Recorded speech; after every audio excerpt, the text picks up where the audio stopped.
Wow, welcome back to the channel, guys. It has been a minute since I did an update. Lots of stuff has changed for me in my life personally. I took a new career, I work for a totally different company, I'm on the road more, and I actually started this channel during the middle of COVID, right at the end of 2019 into 2020, when my work basically restricted travel. So I had a lot of time at home to work from home, and in that spare time, I created this YouTube channel. In that note, since you are on a Buy Once, Cry Once series, we're going to be talking about some HKs again.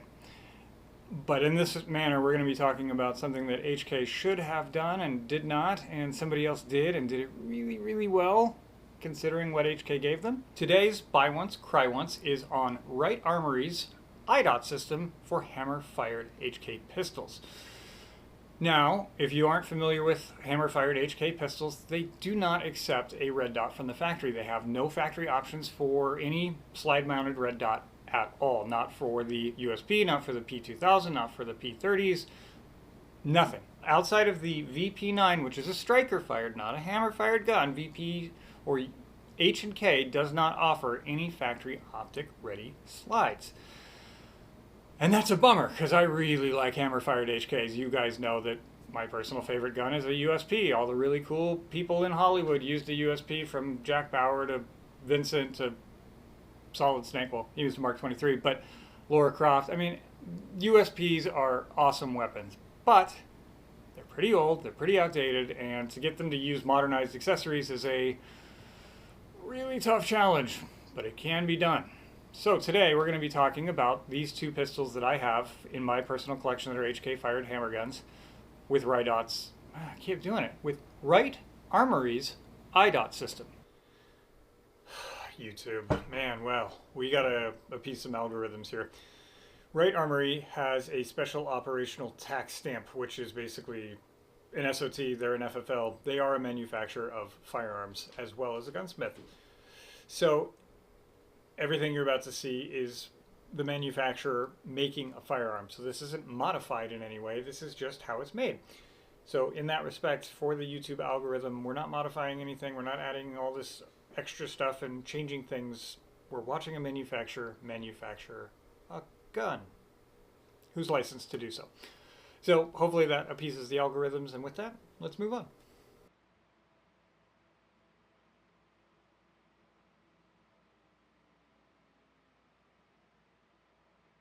The reason I don't monetize my channel is I don't want anyone's review or my review to have any sort of bought and paid for obligation.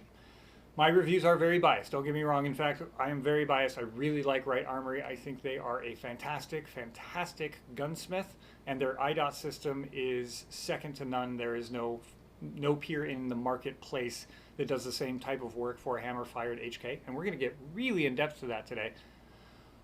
But I just wanted to let you know, there are no paid sponsorships. I paid for everything out of pocket with my own money that was not made here on YouTube. This is my salary money, this is my personal money, and this is in my personal weapons.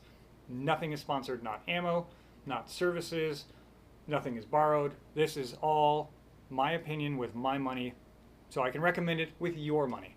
Because if I couldn't, this really doesn't have much clout, and my opinion doesn't go as far. So that is the reason that you see no channel sponsorships ever on this particular channel. Is I'm not in the pocket of anybody. I'm not in the industry. I'm just a dude that has enough disposable income that I can buy nice products and review them for you guys. And if they fit your criteria and you think my review matches what you were looking for, let's pull the trigger on that and buy it.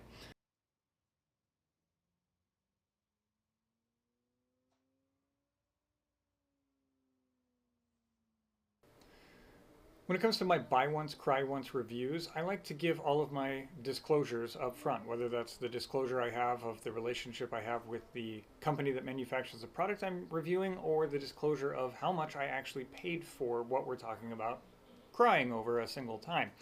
In this particular case, I want to let you know what Wright Armory gave to me in exchange for me making this video for them. Absolutely nothing. This video is not sponsored. I don't accept donations, I don't accept gifts, I don't accept borrowed items. So Wright Armory and me, our financial disclosure is that there isn't one. I wasn't bribed or coerced or given anything at a discount or for free to make this video. In fact, I paid for everything at full value from Wright Armory without them knowing I was going to be doing a video on this particular gun. So they had no opportunity to make it better than another, or you know, like one of those, here's the one we send to all the gun tubers, it's the, you know, the best one we've got. They had no idea this was going to happen. So this interview is actually at my request. I have been begging Wright Armory to allow me to come to their facility and film this so I can show you guys why I think this is the best way to go for hammer-fired HKs. And they actually wouldn't let me come down and do it. All right, guys, this is it. I'm here at Wright Armory. I'm about to drop off my USP. We're going to go inside and have the iDot system all done up. So let's go inside and take a look here. I actually had to persuade them to be able to allow me to show you what it is that they do down there that is so great. So my relationship, the full disclosure, is that there isn't a relationship. I don't know these guys outside of their reputation. They work on all of my guns, from my Knights Armament guns to all of my HKs. Absolutely everything goes through Wright Armory. I pay full pop for absolutely everything. I've never asked for a discount. I've never received a discount, and I've never had a complaint about their work that I've experienced. I love these guys, so I'm recommending them. But they don't get any say in this video. They don't have any money in the game to give me a certain outcome. I'm not bought and paid for. I'm very, very biased about this particular company, but yeah, I don't have Brian Wright's cell phone number even. We're not buddies. So I'm going to say whatever the hell I want to say about this particular process, and all the good and all of the bad and all of the details we'll get really into the weeds on.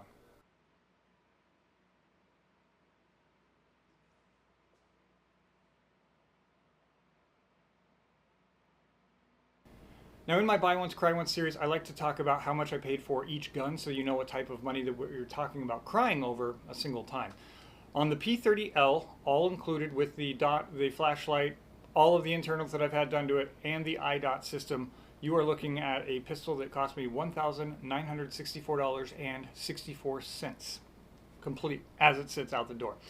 The USP was a little bit more, but I have quite a bit more work into that to get it to the way I wanted, and it is a little bit harder to bring a USP up into modern day century or modern day times because it requires all sorts of work to accept modern day accessories. So the USP, I paid $3,439.09 after taxes, and I'm still very happy with it considering it is a almost $3,500 gun that we're talking about. Now, if we're just talking about the iDot system, that is $485, not including whatever optic you want to put on it, and not including any cleaning that they might have to do if you send your slide in dirty, which I do because you guys know on my channel, I don't really clean my guns. I don't really care about that. I lube them and make sure that they are not broken or flawed, and they go bang every time, but I'm not a big fan of cleaning guns. I don't really see the point. They're going to get dirty anyway. Just maintain them with lubrication. So I don't clean my guns. So I paid for a cleaning. The cleaning service brought my total to $512 for the iDot system.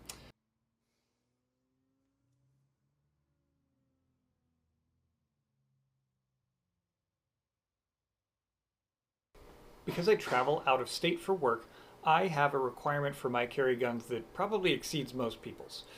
I cannot carry a rifle, which is my preferred method for a defense type of weapon or tool, but because of my travels and where I go, a rifle is not a practical bring along. It's just not something that I can do with my current occupation. So I need something that is, unfortunately, not a PDW and is down to a concealed carry pistol. And this is my rifle substitute, and my list is probably a little extreme, but because I can't, this is how I'm going to have to fight my way back to my rifle across state lines.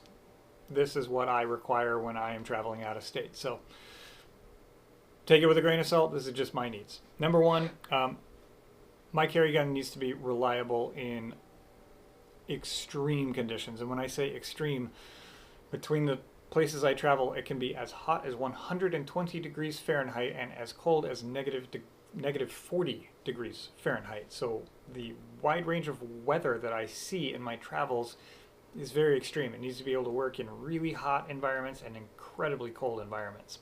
I chose a H&K USP for this reason. It's incredibly durable, it's super well built, and It'll outlast any environmental harshness that I can throw at it. But because it's factory equipped with very good coatings that will allow it to do that, I wanted something that retained those types of properties. And we'll get into that in just a bit, but it has to do with the nitride coating process that HK uses on their slides. That was a great requirement of mine to be met, and anything that I do to modify my gun needs to have that particular requirement re-met. Anyway, we'll move on. Number 2 for me, my carry gun has to have a very consistent trigger pull.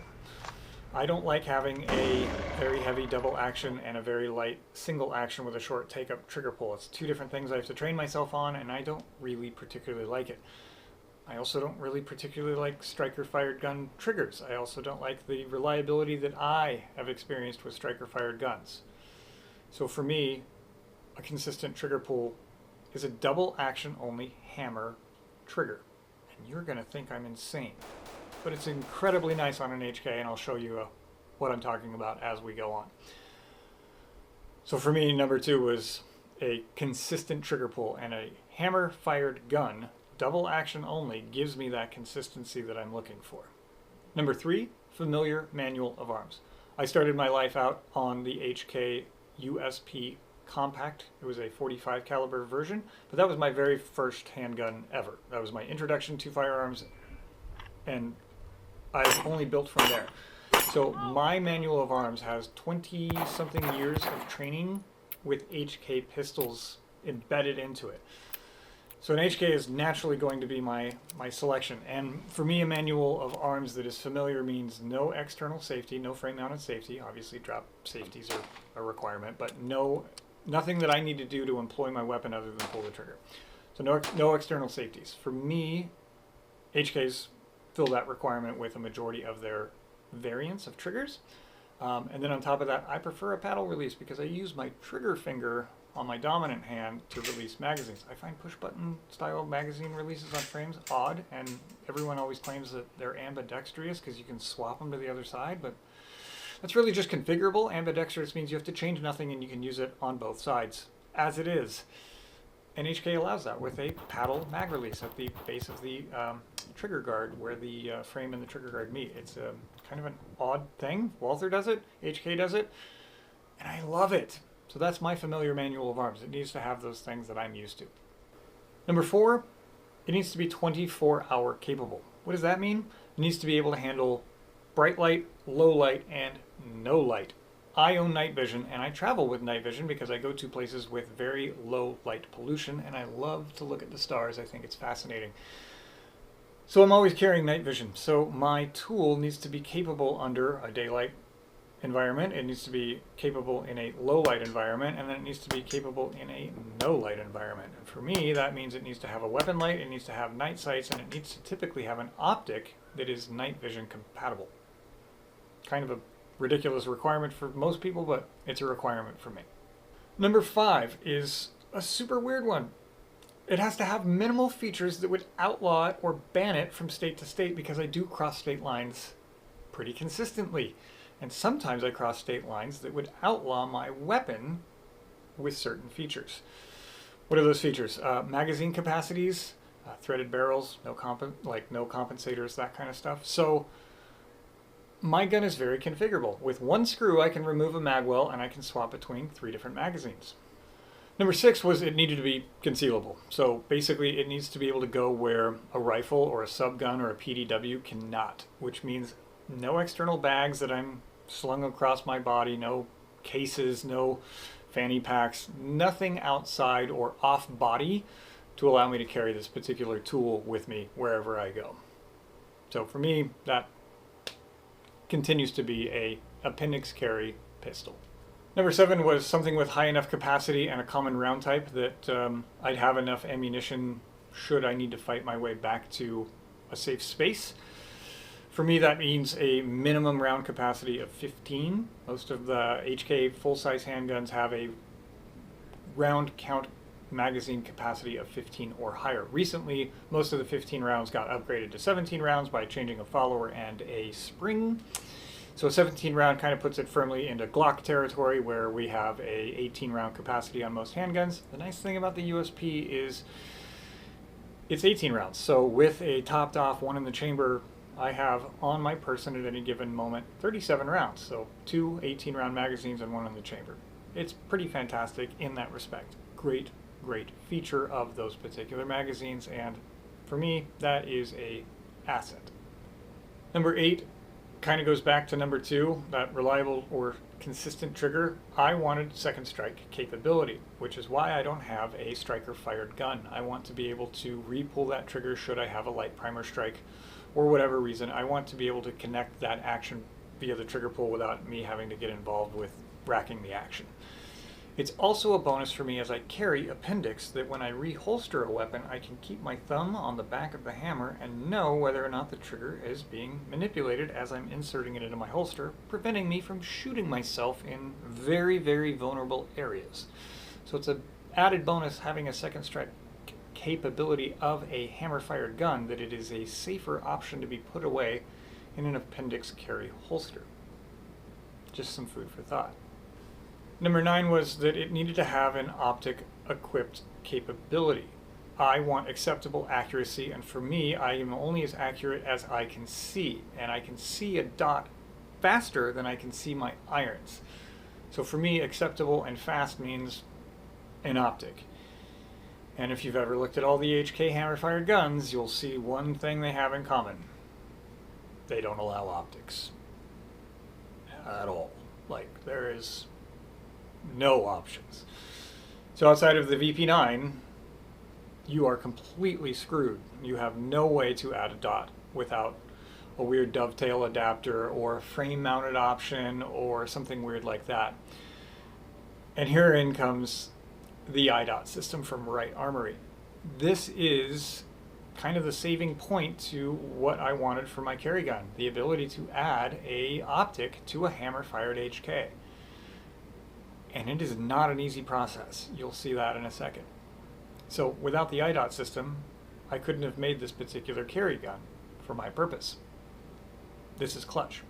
Last option for me, last requirement for me in my carry gun, number 10, is that it needs to be invisible in most environments. Everybody laughs and says, oh, I'm a gray man because I don't wear tactical stuff that you'd notice, but it's still made by 511 or whoever. You're not really that gray if I can tell that you have any sort of tactical anything about you. What I wear to work is very similar to that. I don't typically wear a suit jacket, but I do wear a shirt and tie. So by looking at me, you would not know I'm tactical. I don't look like an IRS agent. Sorry, I don't look like a CIA agent. Completely wrong 3-letter group. I don't look like a Secret Service agent when I'm wearing my suit, so you wouldn't think that I'm, a government official or packing anything like that. I just look like a regular business casual guy. But because I go to places that are very cold, I do have the ability to carry a weapon on me in an environment like that, and nobody can tell because I am 6'5". And I can absolutely conceal a full-framed handgun. You would never know I was carrying it, even in business casual. So for me, it needed to blend into that environment and not print and not show, and there's a really cool holster I'll show you that allows that to happen. And it's universal. So it doesn't matter what kind of gun you're using, it only matters what kind of light you're using. So those are my requirements, and that's what led me to Wright Armory and their iDot system, was how do I get my last few requirements met with this particular carry requirement. So with that, let's get into all of the details of what it takes to put a optic on a hammer-fired HK. It's quite in-depth, and I was lucky enough to talk to Brian Wright, the owner and operator of Wright Armory and the inventor of the iDot system, in person, since they happen to be here local in Mesa, Arizona.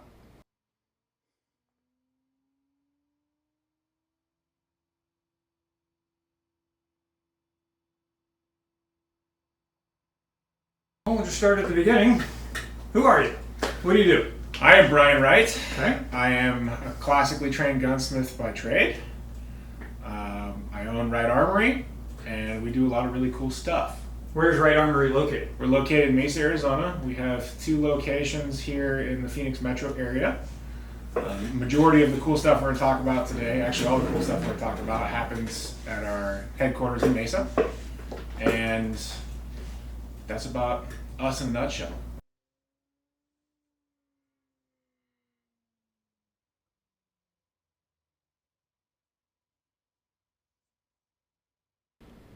Brian's going to walk us through kind of the history of the iDot itself, the problems that occur when direct milling a 9mm HK hammer-fired slide, how you have to weld in material after the cut, the problems with welding in that material and the heat treating and potentially cracking, damaging, or scrapping that entire frame, and why that's kind of just an overall bad process. It leads to broken guns, replaced guns. There's just a better way of doing it. We're going to let Brian, in his own words, describe the hows, the ends, and the whys of what. It was a pretty interesting evolution. So we did, most people don't know this, but we've been putting red dots on hammer-fired HK pistols for almost 10 years. The first one we did was, I think, late 2014. And we kind of came up with this way where we would direct mill the slide, but as most HK shooters know, you can't put the optic on there because there's a big old lightning cut from the factory right where the screws need to go. So not everybody does know that. So tell me a little bit about what you're talking about on the underside, and we'll show some details here. So on the almost every model, depending on the caliber, there's this really deep lightning cut that goes right where the optic screw on the non-ejection port side needs to go. And when you cut it for the optic, you gotta know where to put the screw. So, as in, there is not enough material, that is too thin, or you've cut through the slide and it is now... You cut through the slide and you are looking at your hand. There is so it's exposed. Nothing there. It's Got completely exposed. You put the optic on, you get one side with a screw, and the other side, it's the screw goes into air. And does that matter what caliber we're looking at? There are a few in every model lineup. Of the 40s, all of those were solid, so you could get away with those with the exception of like one era of them. Okay. And most of the 45s were solid. So those ones we could direct mill, but it was hit and miss as to like how we did it, where we did it, when it would work, and then you'd invariably do a 45 or something. They're like, cool, can you do my 9? And you're like, kinda. And so we devised this system where we would machine it down, and then we would go back in and weld in the material to fill up that channel so we had some sort of material to put a screw into. So you're adding material back to the cut. And it's not a little bit, it was quite a bit. And this is 9mm primarily? 9mm were the most popular ones because everybody wanted the 9s. Some of the 40s still had that issue that we ran into, and we couldn't get a straight answer from HK of like which generation can we direct mill, which can't. I know they know. They're like, oh, well, we can't really tell you that. And we're like, okay, we get that. Like, it's your stuff. We're doing things to it aftermarket. Totally makes sense. So we were just like, okay, we're just going to approach each one basically as a custom job. And for 4 or 5 years, we did a good amount of them. They all look direct milled from the outside, but that is a drastic under-exaggeration of the amount of work that was in them because we would have to cut them, weld them, clean up the welds, machine them, and then in so doing, we discovered that all of the slides from HK had a spec for hardness, but they would vary, and they wouldn't tell us what they were. So depending on the model, it got to the point where we had almost a 50% chance that once we welded on it, because the outside of the non-ejection port side of that cut was so thin, we'd crack. Yeah, so the harder a piece of any material gets, the more brittle it becomes. And if you know what it's hardened to, you can reduce the hardness to make it more workable. The hard part with what we were dealing with is the side of the slide was a little over 1/16 of an inch thick, so not a whole lot of material to work with to begin with. And then to add in material to weld it, we got to get it hot enough to bond to the thick side. And so because we didn't know how hard it was, and they would vary, sometimes we'd have it welded, it'd be really good. And other times in the welding process, because it gets so hot and then cools down so rapidly on that thin side, it would just create a stress fracture and crack. And being a gunsmith shop, all of us are classically trained gunsmiths, so our primary function is to make sure guns are reliable and working. So we're like, this is a terrible situation. Like, it's really cool that we're doing custom stuff that for a long time people were like, you can't do, because there's always a little bit of that where people are like, you can't do it. We're like, we can probably figure something out. But it just wasn't a good enough solution, and it was really expensive because there was a ton of work. So if you wanted backup sites, it was like $650 before tax. So it was ridiculously expensive, and we were kind of blown away that people wanted to pay that, but it made sense. There weren't really a whole lot of options. And so after a couple years, we just got fed up with having to replace slides if they crack, because it's like, this is a dumb problem to have. Like, we shouldn't offer it if we can't guarantee results, and we don't want to put anybody through that. Like, of course we always take care of the customer and we get them a new slide and that kind of thing, but like, then it's a mismatch. Number's gone, or we have to try to re-engrave the markings. It's a whole thing. It's like totally avoidable.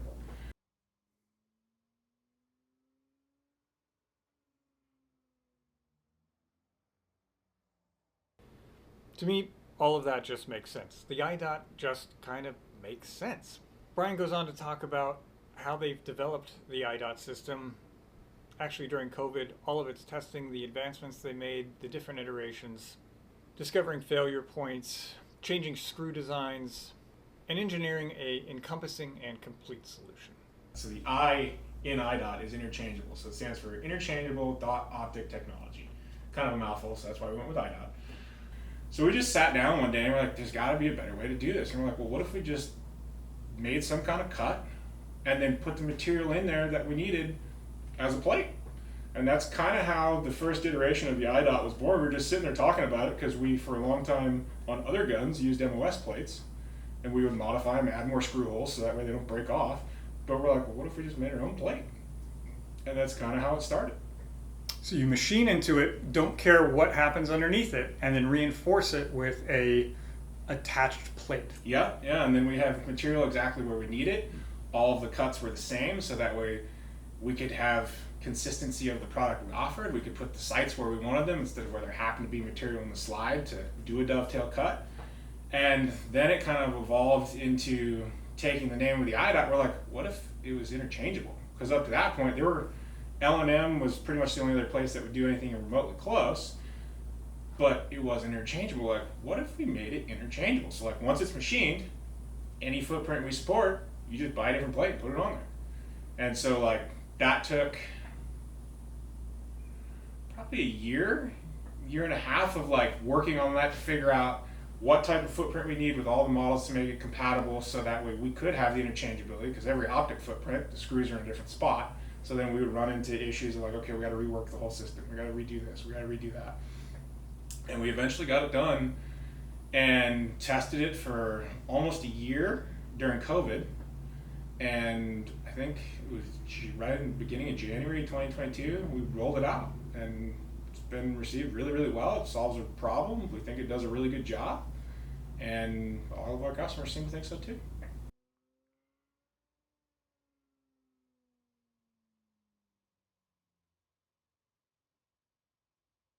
Over the different iterations, we started with, okay, what do we know we need to avoid based off how we used to do it? And then once we got those boxes checked, then we're like, okay, we gotta make this thing durable. So we put it on some test rigs. We shot, I think, 20,000 rounds through it before we're like, okay, that's good. It works, it cycles, it doesn't impede function. And then one of the guys was like, yeah, but these are probably gonna be carry guns. Like, we need to like beat stuff up. We're like, okay, so we do destructive testing. So we're like, hitting optics with mallets, trying not to destroy the optic, but like people like to rack off the optics, so we're like, let's see how much this can take. And in every scenario, when we first started, we were making it 5 or 10 blows, and then we would start to have some cracks on the screw mounted models, not the clamp ones. So like the 509T and the Acros, things were bulletproof. We were definitely damaging the optic before we were hurting the plate. So we're like, okay, these are good. And so we devised a way with the mounting plates to have the screws be longer, because they were just going into the posts to help secure it. And we're like, okay, if we get it down into the plate, how much more strength is this going to add? So you provide your own screw for your optic screws, because we were trying to use the manufacturer's provided ones. And we're like, they're all different lengths. There's no consistency to the overall length. They change things. They don't tell anybody. Some of them came with the Vibratite pre-applied. Right. And what if they're grade 3 or grade 8, grade 5? Exactly. Yeah. And we're like, okay, if we're providing a total solution, let's have it be everything anybody needs, like all of it. Send us the gun, you get it back, and it's done. There's no researching anything. There's no trying to figure out what do I do now, like how do I get sites for it, like all that's done. So we got screws that were custom lengths for each optic, so that way we could ensure it had 3 threads in the actual plate along with the post holes, and we were expecting the strength to go up by like 50%, 60%. It almost quadrupled. Wow. So most of the screwed on optics have a torque spec between 12 and 15 inch-pounds. Same kind of thing. We're like, well, we're already destroying scopes with hammers. Like, let's see what we can give this thing. And once we finally settled on the final design, it ended up where most of them go between 65 and 85 inch-pounds before we break anything, which is way outside what the manufacturer recommends for your I optic. was like, are you not cracking the base of the optic at that point? Yeah. So from that standpoint, we're like, okay, we kind of stumbled into that, but that's way better. And there have been little changes over the time, but that's like how we really were like, okay, I think we're there. Like, this is durable. It's not going to just crack off. And to date, we've only had, I think maybe 5 or 6 where the customers have said, hey, like this cracked or this broke, and in every instance, it was the wrong length screw that was used.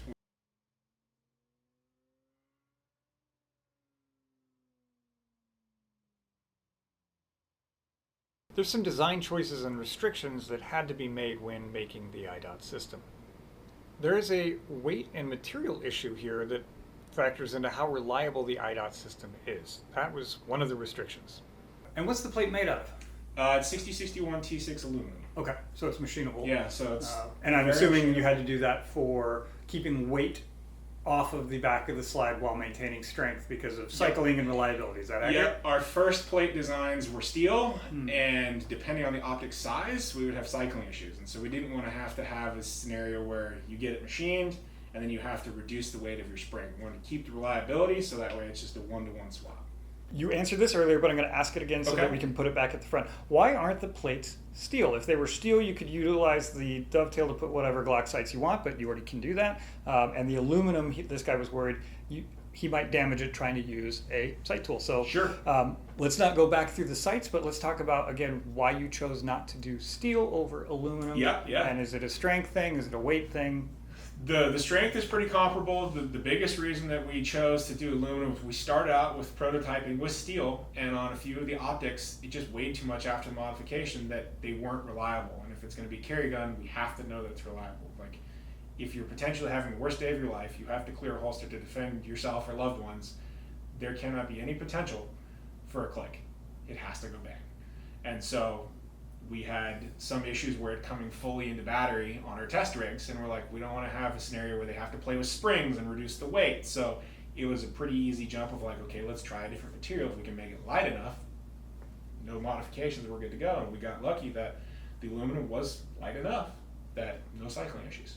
Because you're taking away a little bit of material out of the slide, but you're adding way more weight back in with an optic and a battery and screws and a plate. And a steel plate. Yeah, and if it becomes steel, Yeah. it just overwhelms the recoil spring itself. 100%. And once we got inside these things and started blueprinting and really engineering stuff, it made it very apparent how much steel we weren't really removing from the slides because it just wasn't there. Like, HK does a very good job of making them very light. Hence from the plate factory. system. It's Yeah. the plate system, because if it was solid steel, we would just direct mill them on all of them, and we wouldn't need an iDot. Of the actual released versions that we sold to customers, I would say this is probably Gen 3. Okay. There's been 2 major changes. So the first one, after I think it was about the first 50 slides, we realized that one of the screw holes in the modification on the plate itself, or on the slide itself, if we had changed its location by about 3/16 of an inch, we could have, instead of 3 optic footprints, we could support 6. So we're like, oh, this was boneheaded, we should have done this. So the second we discovered that, we reworked the entire modification to the slide so that would accompany it, and then we reworked all of the plates and their footprints. And so there were 50 or 55 customers that had it out in the world, and so we let them all know, like, if you ever need another plate, we are going to have to update it, but it's totally compatible. So we just let them know, and they send in their slide, we take care of it, we added a 5th hole, and now it's compatible with the old plates that they already had and the new plates which we currently produce. And I'm assuming, but you can tell me, this was a model feature for something like the USP Expert, which has that shelf for the rear sights already chopped into it because those things had to sit lower. Was there something to do with the Expert location of the rear dovetail that you had to rework that plate for? That was actually not an issue. It was when we went to add the 507K size, because the screw holes for the optic were in a different spot, and we could only get 2 to 3 screws in the slide and the plate itself, but it was all on the same side. And we're like, we need it to be both sides, and so that's what facilitated that. The Experts and the Elites, it's a deeper cut, but outside of that, it works really good. The only big thing that's different is the optic compatibility. On the Experts and the Elites, we only have the option for the acro and the RMR based off of how deep it goes and where that optic has to sit. So that's the limited model for optic footprints. And there is one optic footprint you do not support because of how unusual and unique the mounting system is. Yeah, so the Trijicon RCR is a really cool optic, but it uses captured proprietary screws. Which are probably not long enough, I'm guessing. They are long enough. It's a different thread pitch, so it's not compatible with all the design we did for the RMR plates. So depending on how widely adopted that gets, we may come out with a model that's just for the RCR, so that way... So it's not off the table, it's just not compatible with the current design. Yes. Okay. Correct. So everyone, you hear that? If you really want it, you know who to yell at. Yeah, at some point in time, we may be able to provide that, but currently that's the only major optic that's not compatible with the iDot platform.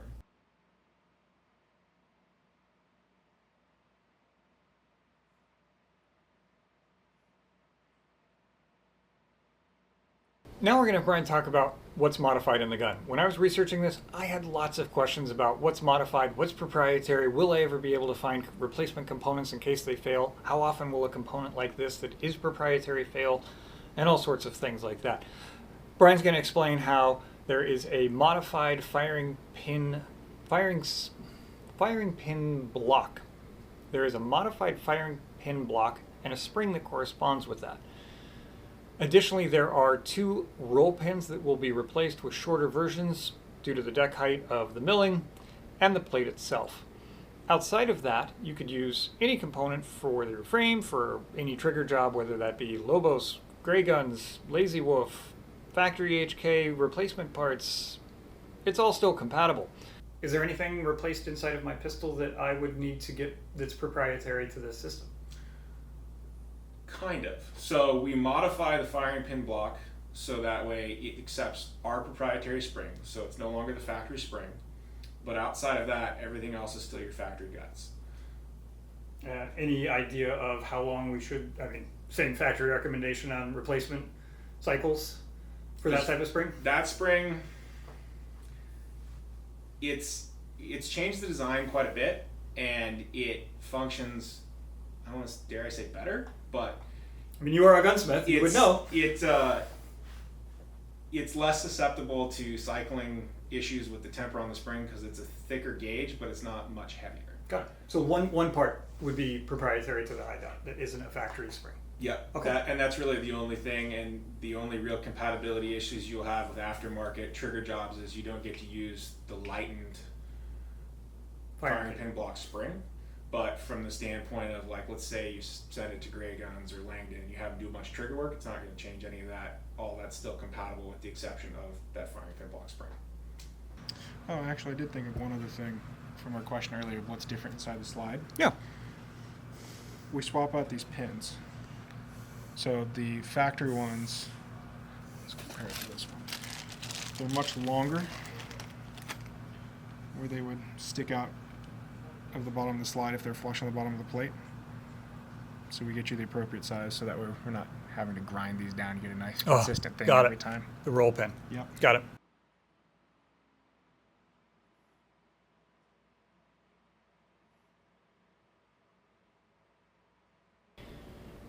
Refinishing was a huge concern of mine when I thought about adding a red dot to my hammer-fired HK.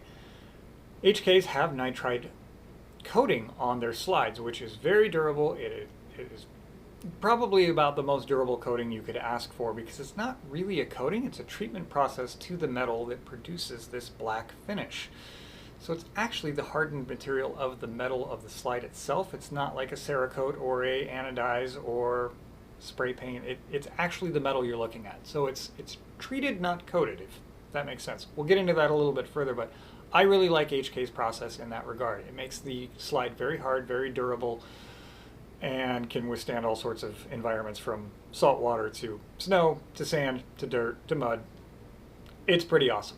Problem is, once we start milling on it, now we're exposing it to bare metal. That bare metal can corrode and won't have that same hardened, treated nitride surface that the original slide has. That's a problem for me. I want it to outlast me and be an absolute tank of a tool. And once I modify it from that original hard coat, it no longer has that property. Brian will explain how he gets the nitride process back after he does the milling process. And it was a huge selling point for me personally, and why I chose the iDot. The coating. What do you guys use? Is it Cerakote? Is it spray paint? Great question. Yeah, when we first started, the first 25 maybe were Elite Series Cerakote. We're Cerakote certified, we sprayed all in-house, but again, most of these people use it as, most of our customers are like, hey, we're using this as a carry gun. Like, if you say it's good, we'll trust you. But as we played with it on our test rigs, in and out of the Kydex holsters and leather holsters, it was hard on it. Cerakote's a great coating, but that's one of the things that's always been its kind of Achilles heel, is how well it holds up to holster wear. And so it was just wearing through. So we're like, we really got to come up with something that's going to provide good corrosion resistance, because black oxide doesn't provide anything. It's nice that it's black, and it's got decent wear resistance, but if it's going to rust in your holster, like, that doesn't do us any good. It's the opposite of what we're trying to do. So we decided on QPQ black nitride, and that was a whole task in and of itself, because we discovered most of the places that do that, they only want to do high volume. They don't want to work with somebody only dropping off slides. And definitely when we were starting, they're like, you're only bringing us like 15 or 20 slides at a time. I'm like, we're not interested in that. And so after lots of begging and pleading and accepting all of their demands, we came to an agreement of like, look guys, you tell us whatever you need. Like, they're like, okay, you gotta do it this way, you gotta do it like this. This is the only way you can pay for it. Like, you have to show up in these quantities on these days. And I was just like, okay, fine, we'll do it. And they're like, oh. And you could tell he was kind of disappointed that I was like good with all of his demands.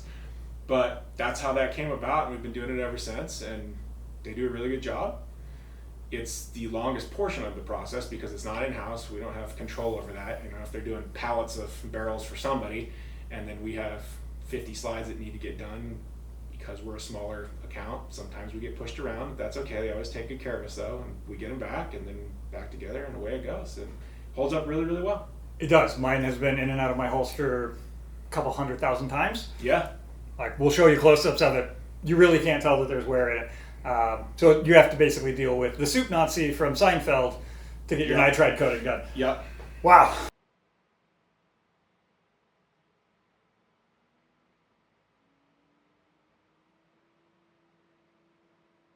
Well, we're about to get into the first con, if you can even really call it that.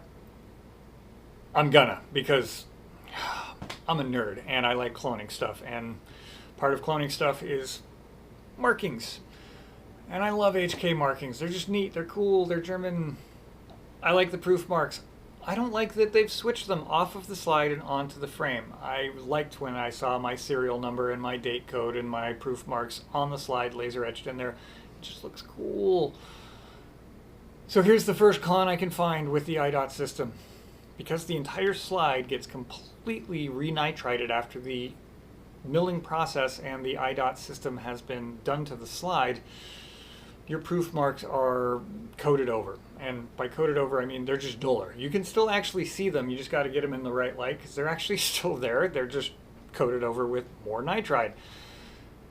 And you'd have to have the actual proofs and serials and date codes and all that kind of stuff re-lasered onto the slide, which is doable, just not while it's at Wright Armory, because of an agreement they have with HK. He'll explain it a little bit more in detail, so it's one additional step if you want to add it. and I always want to add it because I'm a cloner nerd and I want it to look like it wasn't ever modified. So for me, this is a bummer. It's a trade-off, and it's one I'm willing to live with, and I understand it, and Brian will explain it further, but heads up, your date codes and serials are gone. And with the exception of a couple of things, depending on the generation of the slide, you know, like the slide serial number is no longer shiny, and some of them are less visible than others because some of them were engraved deeper at the factory than others. But other than that, it's pretty much as close to their finish you can get. And speaking of the proof marks and the serials and the date codes and all that stuff, you have a laser etcher. Is there a way that someone can pay to have those types of markings reapplied, knowing that they are not from HK any longer? Is that a service that you guys provide or have thought of providing? That is a fantastic question. And in years previous to the release of the iDot, we did offer those types of services. In the beginning of the iDot, we were in touch with and worked with the HK factory on a couple of different things. One of them was warranty, and one of them was access to parts if we needed parts from them and that kind of stuff. And part of that agreement was we had to agree to never put their proof stamps or the same font as their serial numbers on anything. So, do we have the capability? Yes. Do we have the ability to do it and offer it to customers? Unfortunately, no. Got it. To honor your agreement with HK. To honor our agreement with HK, part of that Makes was sense. we are not allowed to put their proof, trademarks, stampings, any of it on anything. Right. Which I get, you know, that's theirs, It is. so that's their right. But we're all cloner nerds and... Okay. Well, Nobody was more disappointed than myself. yeah. Yeah. Well, you have to maintain that relationship to be able to offer the product and the services that you do. Absolutely. So, to my viewers, I do have an alternative source to get that type of laser etching done, but one more stop, so we'll talk about that in the debrief. Now, I did tell you guys that I had an option for you guys when it comes to laser etching the serials, the date codes, and the proof marks back onto the slide. San Antonio Laser Sales in San Antonio, Texas is my go-to laser etcher when I have to send stuff out for cloning. They are fantastic. They've done a 416 lower for me that was done off of a 556 or an MR556 lower. Looks identical, did an absolute great job on refinishing, and they can absolutely put your serials, your proof marks, and your date codes back on your slide and make it look like they were never removed. So that is your extra stop if you would like to have all of your markings re-added to your slides.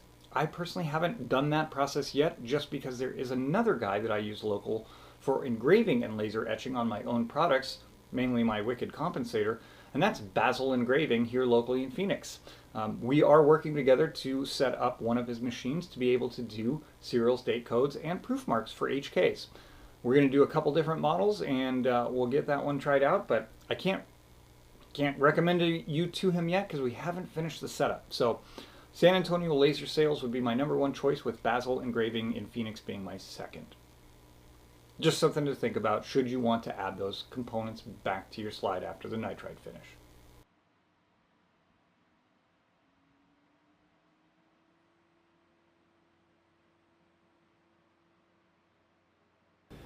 Now, I have used HK's warranty before. I have actually broken an HK gun, believe it or not.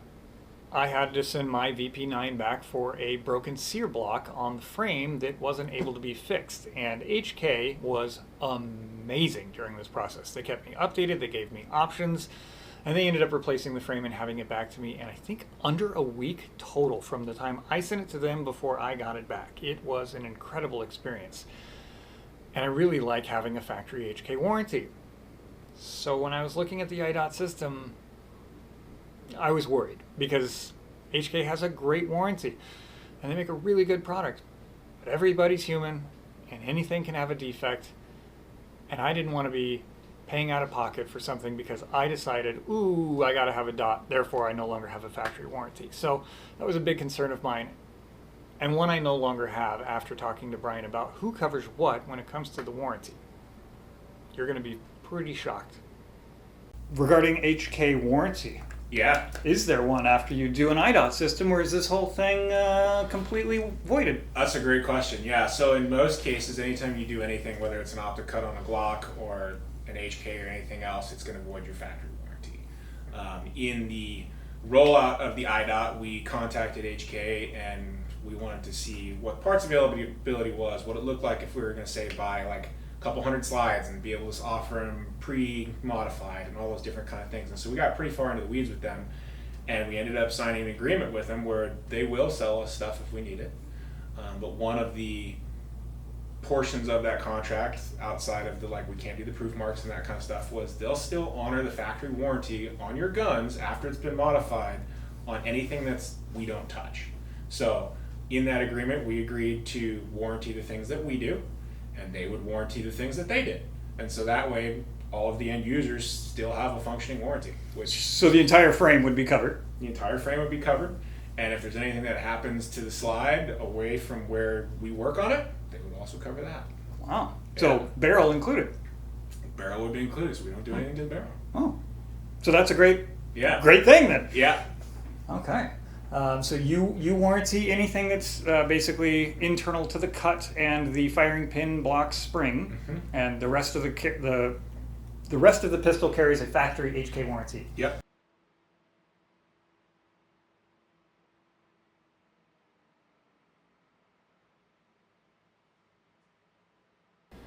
So a lot of people are going to ask me, well, why didn't you go to a Langdon Tactical? They do the exact same thing. They put a dot on it, and it seems to be completely endorsed and sponsored by HK. I see their stuff all over Instagram. HK posts it all the time. Anybody that posts an LTT pretty much gets regrammed on the Insta. Why didn't I go with Langdon Tactical? Isn't it the same damn thing? Well, no, actually, it's not. I actually had a lot of those same questions for Brian at Wright Armory, and I was very curious about the Langdon system, and I did do some research.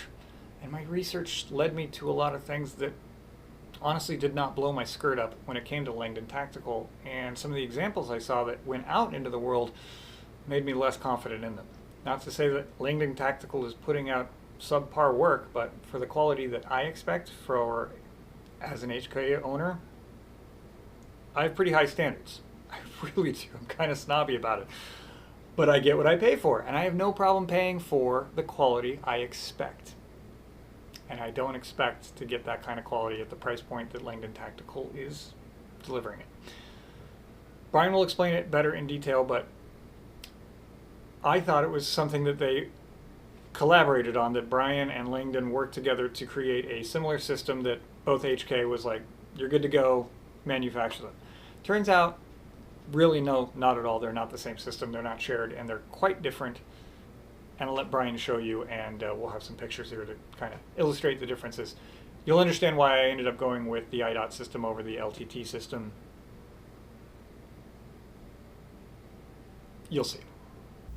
You direct milled in the past. L&M direct milled until Mark just got tired of doing it. And now there's two people that make plate systems. You with your iDot system, and then Langdon Tactical, also local, with their plate system. Is that your plate system at Langdon? It's not. That's their own design. They, from my understanding and from the ones that I've seen, they've adapted their proprietary design that they patented and came up with for the Berettas to the HKs.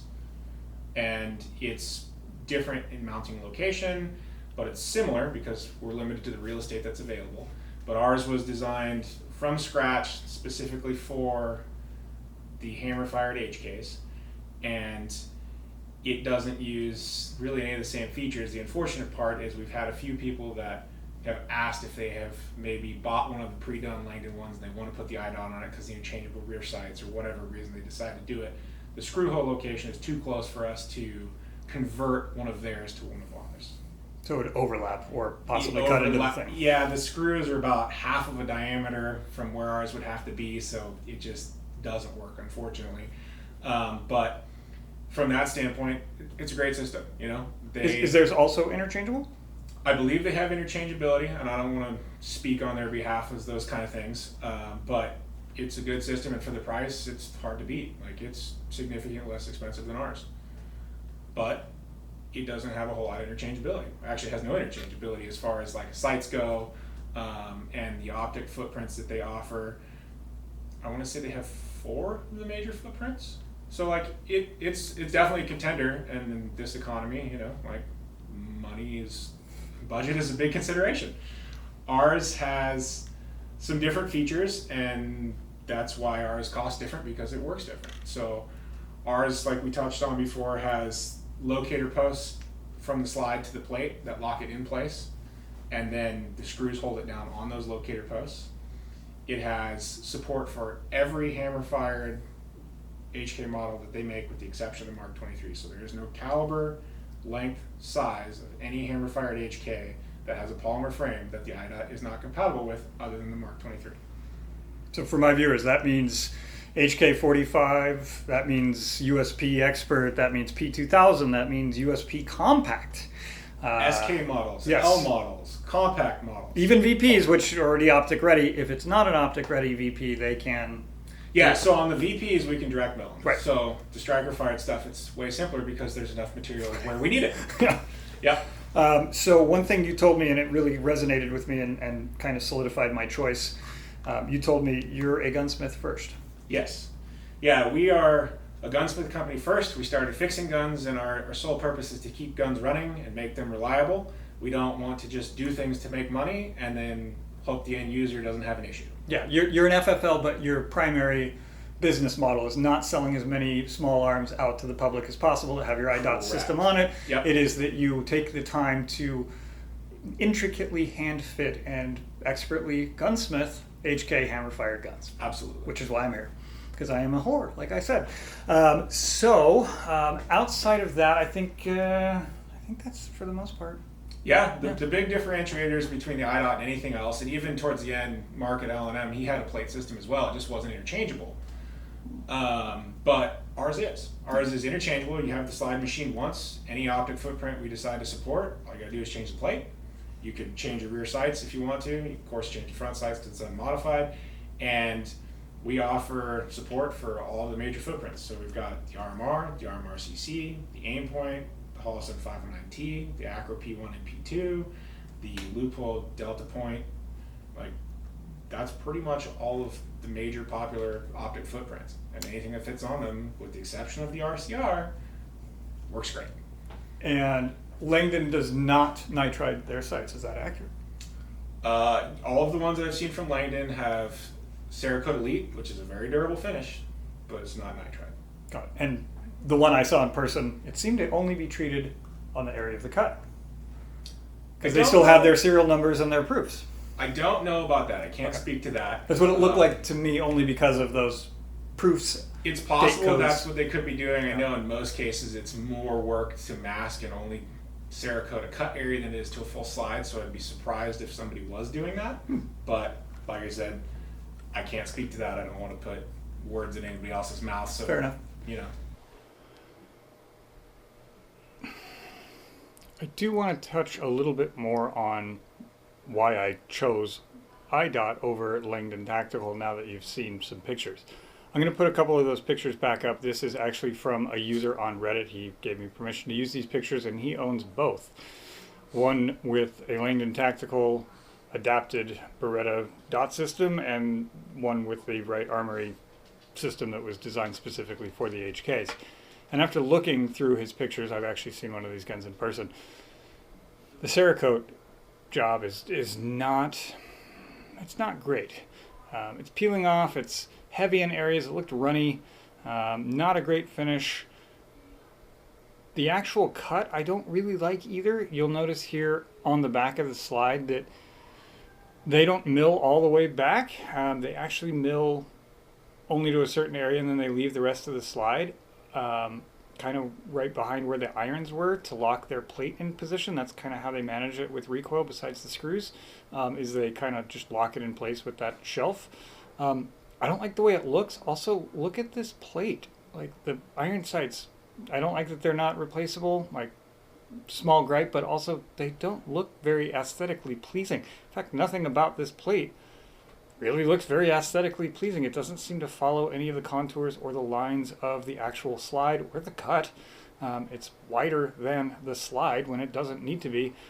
And it really does look like an afterthought. It looks like it was really just like, oh, this worked on one gun, let's slap it onto another. And that's kind of how it actually came to be. It's like, this really is an Italian Beretta designed system slapped over onto a German HK gun.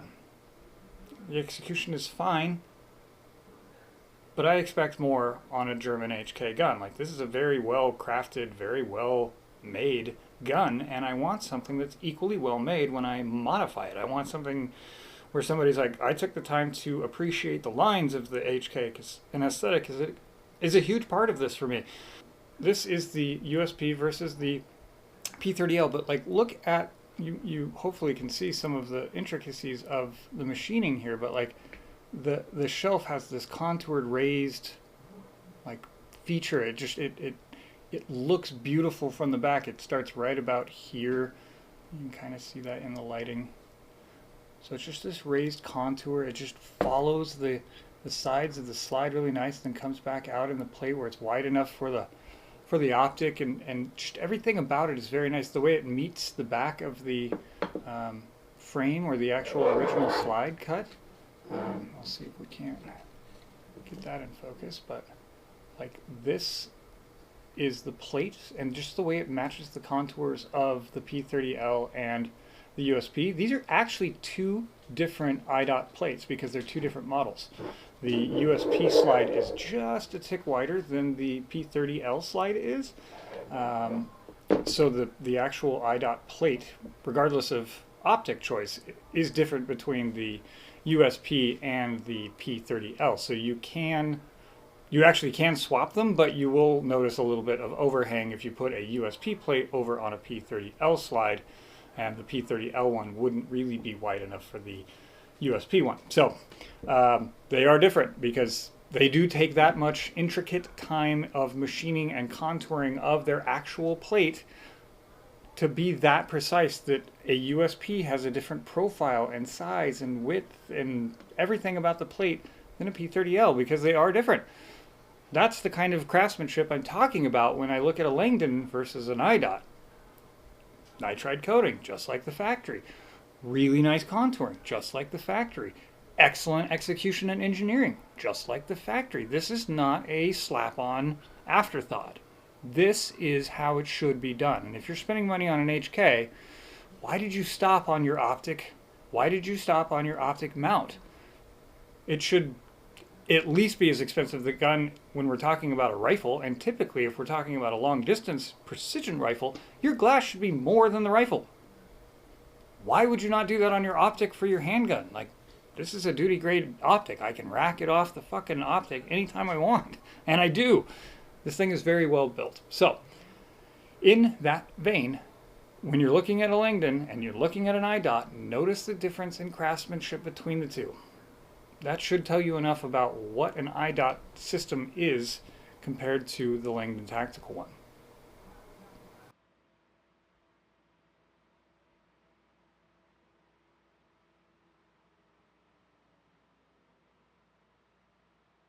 My user base, or the people on Reddit and the people on HKPro, wanted to ask you some questions. So I'm going to fire them off in the order that I received them. Okay. What internal slide components are modified by cutting for the optic plate? I think we covered that one, though. Outside of actually machining the slide, the only thing in the inside that we touch is the firing pin block, and we don't change the way it functions. We just change where the spring goes and how it goes. So other than that, it's still the same type of pressure that's applied, still the same travel. We don't affect any of the engagement services. It's just we use a different spring and we put it in a different spot. Simple. Can your plates and your sights be made to provide a lower 1/3 co-witness with an OEM 11mm front sight? And if not, can they make the plate thinner so the dot can sit lower? And if not there, why? Quite detailed. That's very detailed. It's a great question. To have it co-witness with the lower 1/3 on the factory sights, no. Because of what they thought of the depth of the cut and the plate thickness. And as we discussed a little bit previously, we can't really make the plate any thinner because we need to make sure we have enough engagement for the screws so that way it stays nice and strong. So like, could it be done? Maybe, but it's not something that we've tested well enough to say you're not going to have an issue. We tried some of it and it seemed riddled with issues, and so we just left it that way. So something we didn't touch on, the iron sights that you provide. Talk about those. So we make them in-house. On the very first ones, we bought them from Dawson because we were like, if we can just buy them done, that's easier, let's do that. And Dawson makes really good sights, but the cost on everything just was creeping up during COVID, and it's never really come back down. So we're like, well, we have a machine, let's just make them here. So it made it a bit easier because there are different height sights depending on the model. Most of them are the same, but the experts are different, and there's a couple of the optics where the sight height is different because the optic deck is so tall. So that's how we ended up making them in-house. It was out of necessity, and then it ended up being of like, okay, we can keep the cost down, we can control this, it'll happen faster. And the discussion really started when, and I think Dawson is moving away from doing custom sites, but years ago we used to have them do custom things for custom projects, and they were happy to do it, but I think they're so busy with their own production work that it just doesn't make sense anymore. But we had a batch of them that took months to get, and we're like, okay, like we can't wait this long. Like, you guys told us a couple weeks, we built that into the lead time, and not to bash them by any means, because they were great, they helped us, they did the best they could, we totally understand, but I was just like, we can't offer that. Like, we want to be able to have control over the process, so that way, if we tell you something, we can make good on it. So what options do I have for iron sights when I send my HK in? So each of the iDots come with just standard blackout front and rear. There's not anything really to pick from on that. We use the factory dovetail in the front. We don't touch that, it's not modified, so you could in theory replace the front sight with anything that's a comparable height. Okay. And the rear dovetail is a Glock dovetail. So some Glock sights are thicker than others, but depending on the thickness, as long as it doesn't overhang where the optic goes in the plate, you can change it out. Got it. And do you offer night sights? We do not. We used to, and same kind of thing where they were taking longer and longer to get, and then it turned into, well, we don't have them in stock anymore, we'll make them once you order it, and then it's, well, we're gonna wait to have a bigger batch to make them, and we're like, okay, we can't have orders that we get done in 3, 4, 5 weeks, sit for 2 months because we're waiting on the front side. So if you wanted to order one and install it, or have your local gunsmith install it, you absolutely could. We just don't offer it because we don't have enough control over it, and we don't want to have what's potentially a fantastic customer experience be tainted by how long an outside vendor takes to get us apart. Makes sense. What is the witness look like through your irons? Is it always a like lower 1/3, or is it depend on the optic itself? It depends on the optic itself. We try to keep it as low as possible so they're there when you need it, but they don't impede the function of the dot. So like 1/5 lower? On the 509T, yes, it is probably 1/5 lower. Got it. On an Acro, it's probably 1/3 or maybe a little taller, just because the window is so low versus where it mounts. Got it. And then you said they were Glock rear dovetail. Can someone press that out with a sight tool, or is that a little harder challenge on the plate? Yes. Yes to both, I'm guessing. They could use a press to press it out.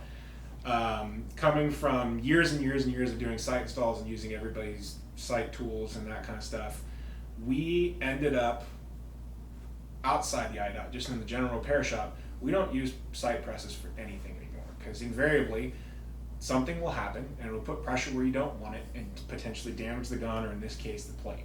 So could they do it? Yes. Is it possible to do it with no issues? Absolutely. We don't recommend them using a side pusher for that very reason. What we would recommend is a padded vise, Okay. and use some sort of nylon or Delrin punch or block on the side itself. It's non-marring, you can give good force to get it out, but you're not going to have to worry about potentially cracking a slide, which we've seen lots and lots of times over the years where it just, something shifts or it's not set up just perfect, and you're torquing on this thing and it's really good at giving pressure, and then you hear the sight break loose, but the sight didn't move, and then you realize you cracked a rail in your slide and it's a bad day. So in that respect, do you recommend doing it while the plate is still attached to the slide? If you have a way to hold it secure off the slide, go for it. Got it. If you don't, do it on the slide. Just make sure the plate is torqued down, because the plate is held on by 3 to 4 screws depending on the optic footprint, but it also has recoil locator posts that have a very tight fit, so the screws aren't going to take all of the burden of that. The screws are going to hold it down on these posts, and the steel on the aluminum will hold it in place. Got it. So the screws are for clamping, the posts are for recoil. Correct. Got it. Two different forces in two different planes. Yeah, they work as a nice team to give you the most security you can. Got it. Okay. And we'll show you how he installs an entire plate Absolutely. system. Yeah. We're going to go through. We have special install tools that you probably don't have, of course, because you have your handful of guns where we're doing handfuls an hour. But you'll get the idea, and we'll show you some tips and tricks if you want to. Cool. Somebody asked if you can change the plates so that your irons would be in front of the iDot or the optic instead of behind it. They're a Glock guy, and Sure. they like that look and they like that feel. Is that a possibility? At some point in the future, it may be. It's going to require re-engineering all of the footprints and the mounting locations for the screws. So we initially looked at it, and we weren't able to get it in a way that the same footprint in the slide could be used. So it would be, it's compatible with the iDot irons forward and none of the other plates, versus the other way. So let's say you had an iDot that we offer now, we release that, and you want to get that plate for your gun, it wouldn't fit. So we weren't good with that. We're still in the process of trying to figure out if there's enough demand for us to warrant basically a whole nother line of iDots. Got it. But if we can figure out how to make it take the same screws that are in the slide and not compromise compatibility with the optics or reliability, it's definitely a possibility you may see that in the future. Got it. In that same vein, somebody asked about a cover plate. They take their optic off their primary weapon and put it onto a different primary weapon, and then they just have this exposed plate, which I'll show you real quick. The plate is not ugly by any stretch of the imagination, and the irons stay on it. But some people are like, I want a plate that just looks like the top of the slide and has irons again and just bolts to your plate. Do you make something like that, or is that a not? Great question. Yeah, we do not. We originally thought about it, but most of the customers that we got feedback from, after they've shot it for a while, they're all interested in the idea. They're like, oh yeah, that sounds good. That could be interesting. And after they shot it for a while, they're like, well, if I need my optic on a different gun, I just leave the plate. There's nothing exposed under it. There's not like slide internals coming out or anything like that. So I just leave the plate on. It has irons incorporated. And it's kind of, I don't want to say it's a moot point, but most of the customers that thought they'd be interested in it, after they ran it for a while, they're like, I don't think I'd really want to pay for another plate because then I'd have to take it off and retorque it, and like we just leave it as is. The plate is the cover. Exactly. Got it. Cool. Okay. So I have an iDot, and what if I want to switch from an RMR to an acro? What do I have to do? It's a great question. Yeah, that's the beautiful part of the iDot. So the I in iDot is interchangeable. So it stands for Interchangeable Dot Optic Technology. Kind of a mouthful, so that's why we went with iDot. But yeah, so if you have the right plate and you want to switch to a different plate, all you got to do is unscrew the screws that mount the plate to the slide, pull it off, take the new plate, put it on, screw it down to the torque specs. We prefer that you use some Loctite so that way it can't back out and you don't have the potential to over tighten the screws. Particular color? Blue. You can use red, but if you put too much on it, it comes up the flank of the screw head. Good luck getting it off. That's why we send it to you. You're I'm sure you've dealt with that a few times in your life. Like, if you're an operator, you're going down range, and you're like, I don't care, I never want it to come loose. Use red. That's fine. You're not going to hurt it, but know when you take it off, you may be snapping wrenches. Fair enough. Does that changing plates affect anything about the cut or the firing pin block spring? Is there any portion of that affects any other portion, or is it literally direct bolt on from? Great question. Yeah, it's going to be a direct bolt on. So our plates have a proprietary portion of it machined out to receive that spring, and with our proprietary modification of the firing pin block itself, spring's not going to launch. It doesn't sit way up. It's not over compressed. There's no potential for coil lines, so you can take the plate off. And as long as you're not going like this, spring's going to stay in there. So just be mindful of it, that it's there. Take it off, put the new one on, hold it down. It's got the locator pin, so it's pretty hard to try to like capture the spring under the plate. I'm not gonna say you can't do it, because but if you're paying attention and looking for it, it's probably very unlikely that you will. What testing have you done with your modified slides, stressors, round counts, all that fun stuff? Hostile environment tests, drop tests. I think we kind of did already. We kind of covered a lot of that. Did you throw it in a salt bath for 48 hours and then fire it immediately? No. I mean, like, that would have been cool. We didn't put it in like a hot vat of acid or anything and try to shoot it afterwards, but I don't know that you'd want to do that with your factory gun anyways. So, no. But as far as like drop tests and those kind of things, we keep the factory firing pin block, which safety, which that's what that's for. And if anything, our spring's slightly heavier than the factory one. It's definitely not going off. It's not going anywhere. It's not a felt weight difference, but it is definitely got more compression. Yeah. So you did thousands upon tens of thousands upon you did tens of thousands of rounds in reliability testing. Yep. You've done Multiple optic different destruction blocks, tests. runs. You've done Yep. stressors. You've done. It sounds like in CAD you also did like safety factor tests and distortion tests and all that Yep. kind of stuff. So you're more than confident it was overbuilt to withstand anything that Yeah. any end user is going to throw at it. Is Yeah, that and I about don't right? want to say that like you can't break it, because you can break anything. Yeah. But as far as I got some cavemen that watch my Oh, channel. yeah, I guarantee you they will be like, challenge accepted. And I'm a caveman, I'm hard on stuff, and carrying it around, it's pretty durable. Like, I have not broken one yet. Not to say that if I tried to break it, I couldn't, because I absolutely can. And most of you guys probably could too, but you've got a nice expensive optic on a nice expensive gun. It's not going to just, oh no, it's broken under normal use conditions.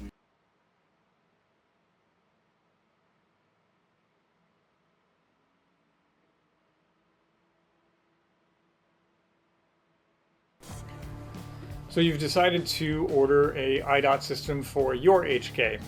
So go to wrightarmory.com, go to the iDot page. At the top you will see the iDot order form. That will open up in a new page by itself, or a new window. Fill out the form in its entirety and then print it out. What you should include in the box is your slide assembly. It should be fully assembled. You shouldn't need to disassemble anything at all. Literally just take it off the frame, leave the barrel in it, leave the recoil assembly in it. And the only other thing I would include is my actual optic. My chosen optic for most of my iDots thus far has been the RMR CC footprint. So I included my RMR and my battery with it. So just ship the slide, the order form, the optic, and the battery. You don't even need to include the hardware, because the iDot system is all encompassing and includes corrected, new, better hardware than the factory optics do. So that's what you send in with your order form.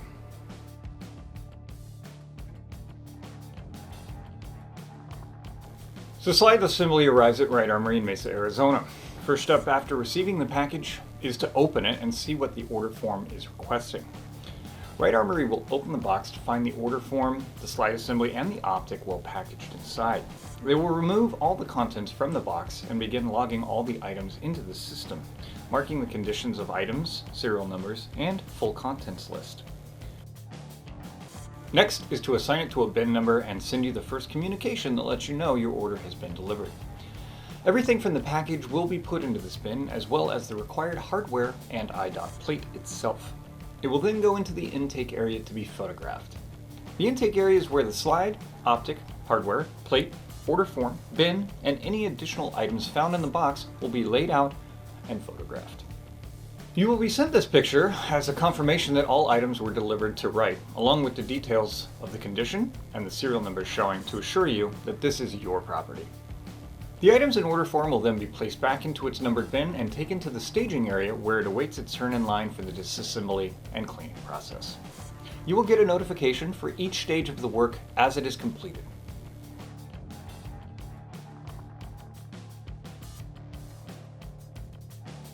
All work at Wright Armory gets dispatched in turn. The bin is pulled from the staging area and sent to the main shop floor. The slide is removed from the bin and placed into an armorer's puck to begin the disassembly process. Using a punch and brass hammer, the extractor roll pin and firing pin block roll pin are driven out so the extractor, firing pin, and related springs can be removed. The slide is then placed into a leather padded vise and clamped down so the iron sights can be removed. Wright uses a custom machined block of Delrin along with a brass hammer to tap out the front iron of its dovetail. The slide is repositioned in the vise, and the same brass hammer and Delrin tool are used to tap the rear iron sight free of the slide's dovetail cut. The slide is removed from the leather padded vise and placed back on the armorer's bench. All related components like the extractor, sights, firing pin, and springs will all be bagged up, and all items are returned to the bin to travel to one of the other cleaning stations in the machine shop area of Wright Armory's campus. Once at the cleaning station, the slide is cleaned in mineral spirits with a brush to remove all gunpowder residue, oils, grease, dirt, and grime from the inside and outside of the slide. The slide needs to be as clean as possible to go into the machine, or it will contaminate the coolant needed to keep the cutting tool sharp and precise. The clean slide then goes back into the bin for its journey into the machine shop. The bin is taken from the cleaning station directly to the machine shop. The slide is placed into a custom fixture to lock it in place for the duration of the cutting process. The machine operator then closes the doors and begins loading the program for the iDot cut into the computer. The machine will numerically locate the slide in multiple axis planes with a sensor so it can know where to start and stop each tool needed to mill, cut, and thread the slide for the iDot plate. Once the computer maps the slide's dimension, it begins the cutting process, and the coolant jets begin to flow over the cutting path.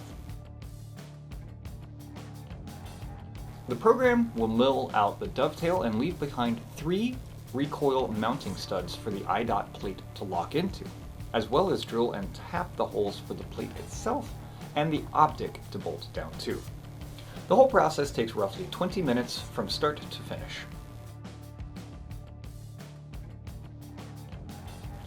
Once the hole is tapped, the program completes and moves the work table back towards the doors so the slide can be unbolted and removed from the fixture.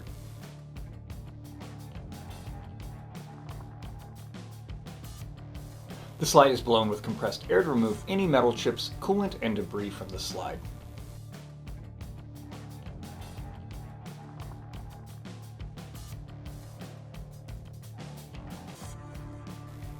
The freshly machined slide is placed back into the bin where it travels back into the cleaning station for another bath. The mineral spirits and brush are again used to remove any coolant residue and tiny metal chips that might be stuck into the different channels and holes of the bare slide. Each area is thoroughly flushed out and then blown dry with compressed air. The slide goes back into the bin and is sent to the laser engraving shop on Wright's sterile side of the building.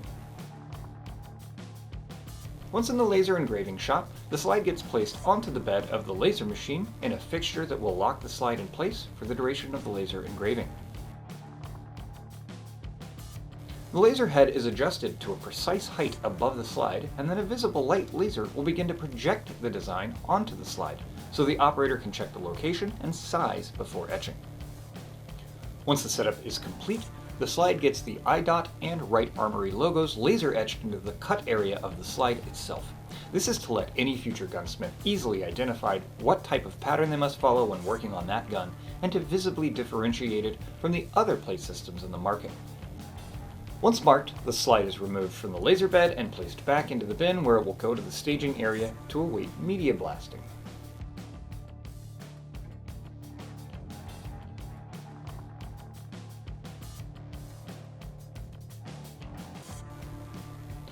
The bin will be pulled from the staging area and sent back to the machine shop to go to one of the media blasting cabinets.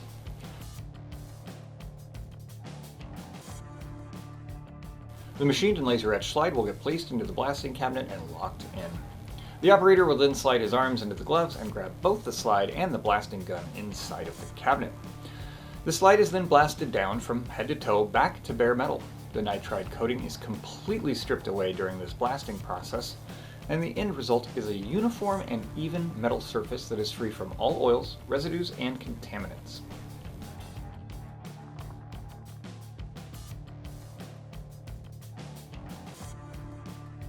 The slide is hit with compressed air to dislodge any media from the internal passages of the slide and is placed back into the bin where it will await the QPQ Nitride process in the staging area.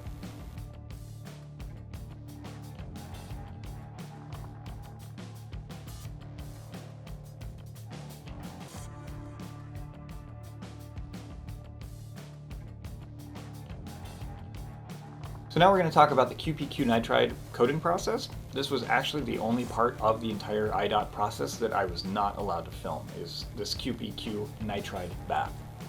Now, this process is not a coating. No physical material or media will be added to the part, so there are no dimensional changes. With critical fit items in like aerospace, this is the perfect choice not to change the physical fitment after the treatment.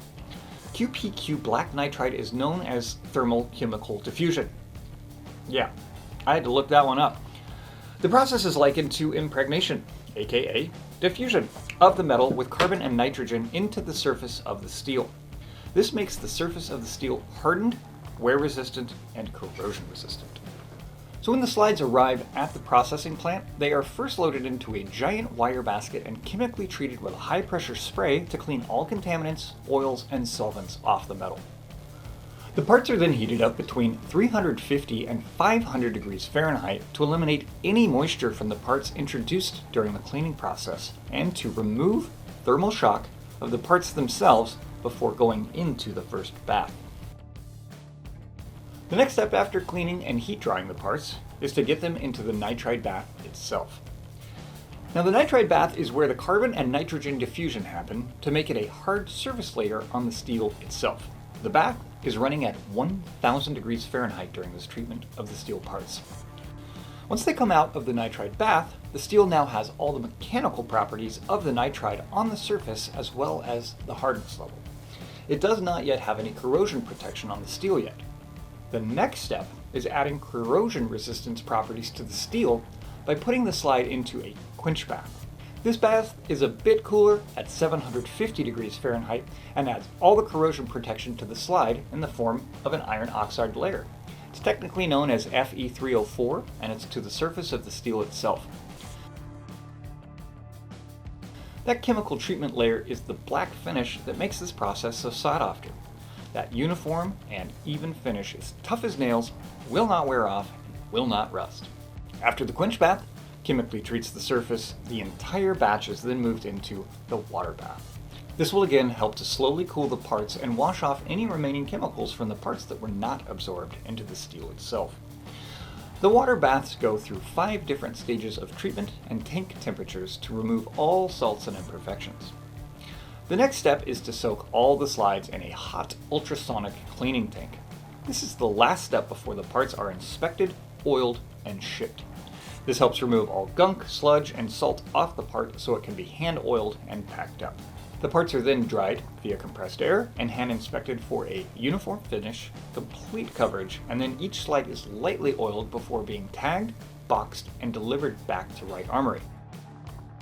Now this process can take 5 to 9 weeks depending on the current load at that facility. Once the slide arrives, it is placed back into its bin and stored in the staging area until assembly.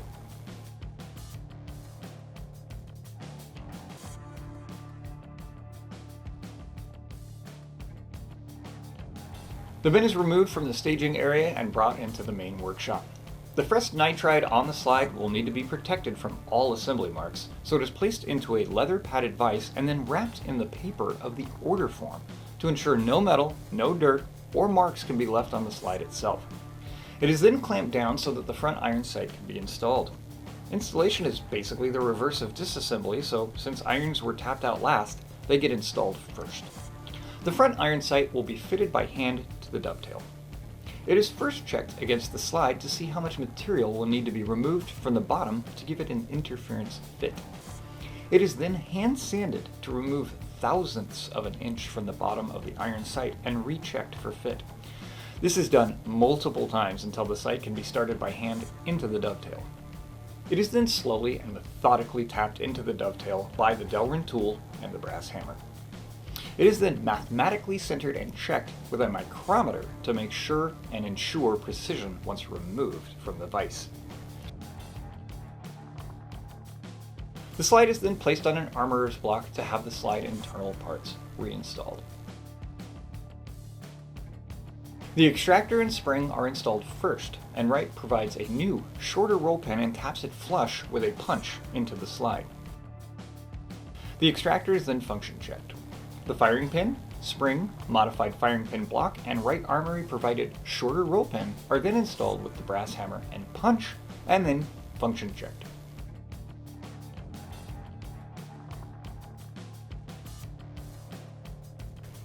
The redesigned firing pin block spring is then placed into the new location on the block, and the slide is set aside temporarily. A custom iDot fixture is used to hold the iDot plate to a stable surface so the rear iron sights can be installed. This plate is bolted to the fixture using 3 or 4 screws, depending on the optic footprint, and then the assembly is placed into the padded vise for rear iron sight installation. This is done to keep any assembly marks off of the slide and the plate itself.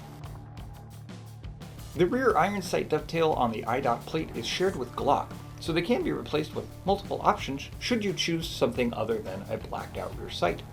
Just like the front sight, the rear sight is hand-fitted to the dovetail by sanding off small amounts of material from the bottom of the sight itself until it can be started by hand.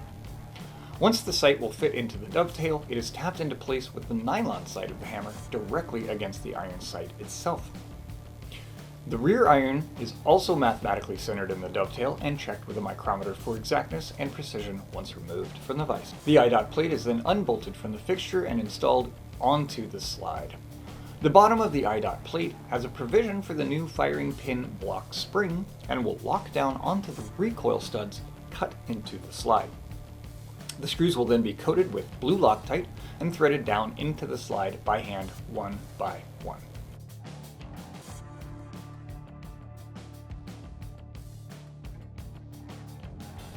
This plate is for the RMR and will have 4 bolts holding the plate down to the slide, not including the optic mounting screws themselves.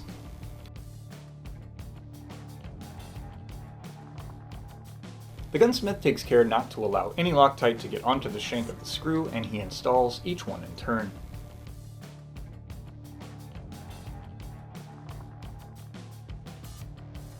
The plate is then torqued into place. The gunsmith will set each screw into specification in turn, making the plate ready to install and accept the optic. The non-ejection port side screw is a different spec than the ejection port screws are, though.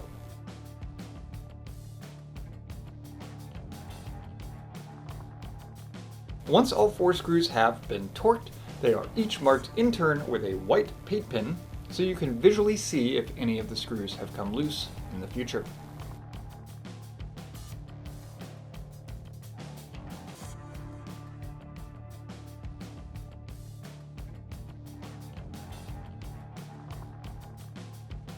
The final step is to lightly touch up any tool marks on the iron sights with some cold blue solution. This will give the completed slide that factory fresh brand new look and feel. The iDot plate and assembly have been completed and are ready to install the optic itself. The battery is installed into the optic, and the optic is placed onto the iDot plate mounting bosses. Wright Armory provides new optic to plate screws that go into the plate itself and increase the holding force of the system. The bolt is coated in blue Loctite and hand-threaded into the optic base and iDot plate. The bolt is torqued to specification as it is installed. This is repeated for the other side. Loctite, hand install, and torque to spec. The optic screws are witness marked with a white paint pen across the base and screw head to help identify a loose piece of hardware.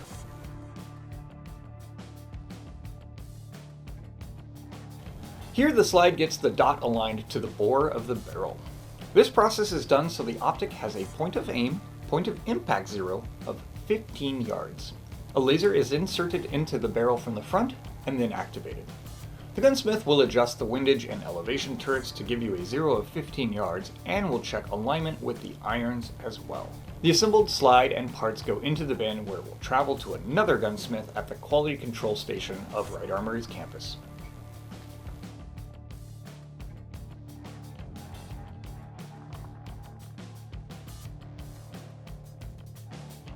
The bin gets dropped off at the QC and shipping area of the building, where another gunsmith will be inspecting the first gunsmith's work.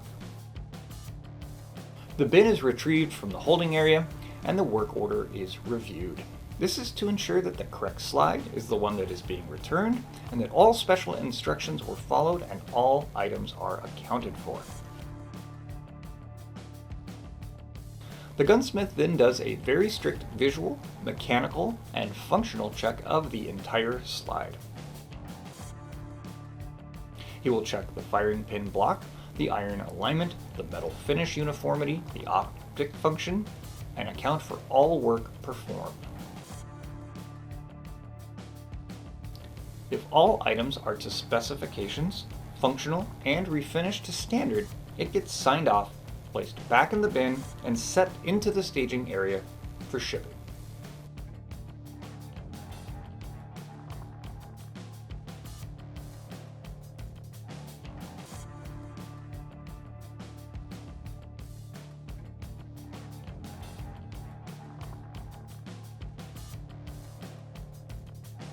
The bin is unpacked at the shipping station. A shipping box and packing material is prepared for the customer. The completed slide assembly is wrapped up and protected for its journey back to you.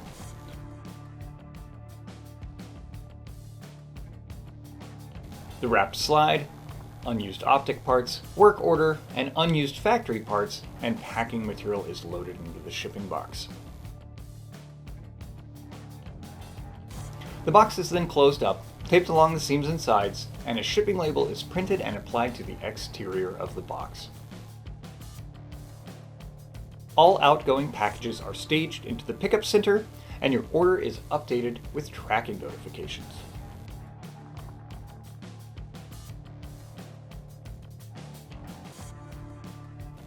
Once you receive the slide back, you can lubricate and oil all of the slide and internals and reinstall it back onto your frame. You should confirm your zero with your carry ammo, but the gun is ready to take the range and you can start beginning to learn to shoot it with the optic.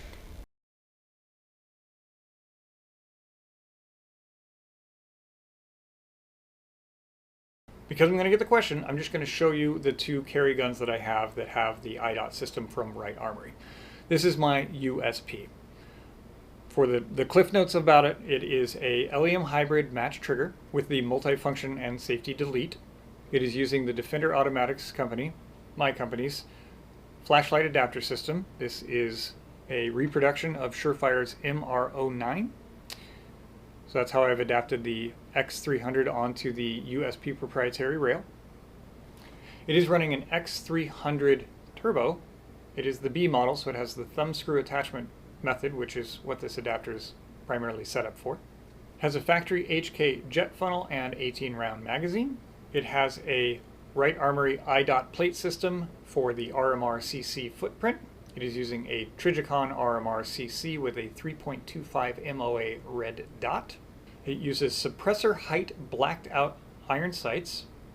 I have a spare threaded tactical barrel and recoil assembly for it, as well as 10 round for restricted states, 15 round for normal states, and 18 round magazines for freedom states that I can swap freely between.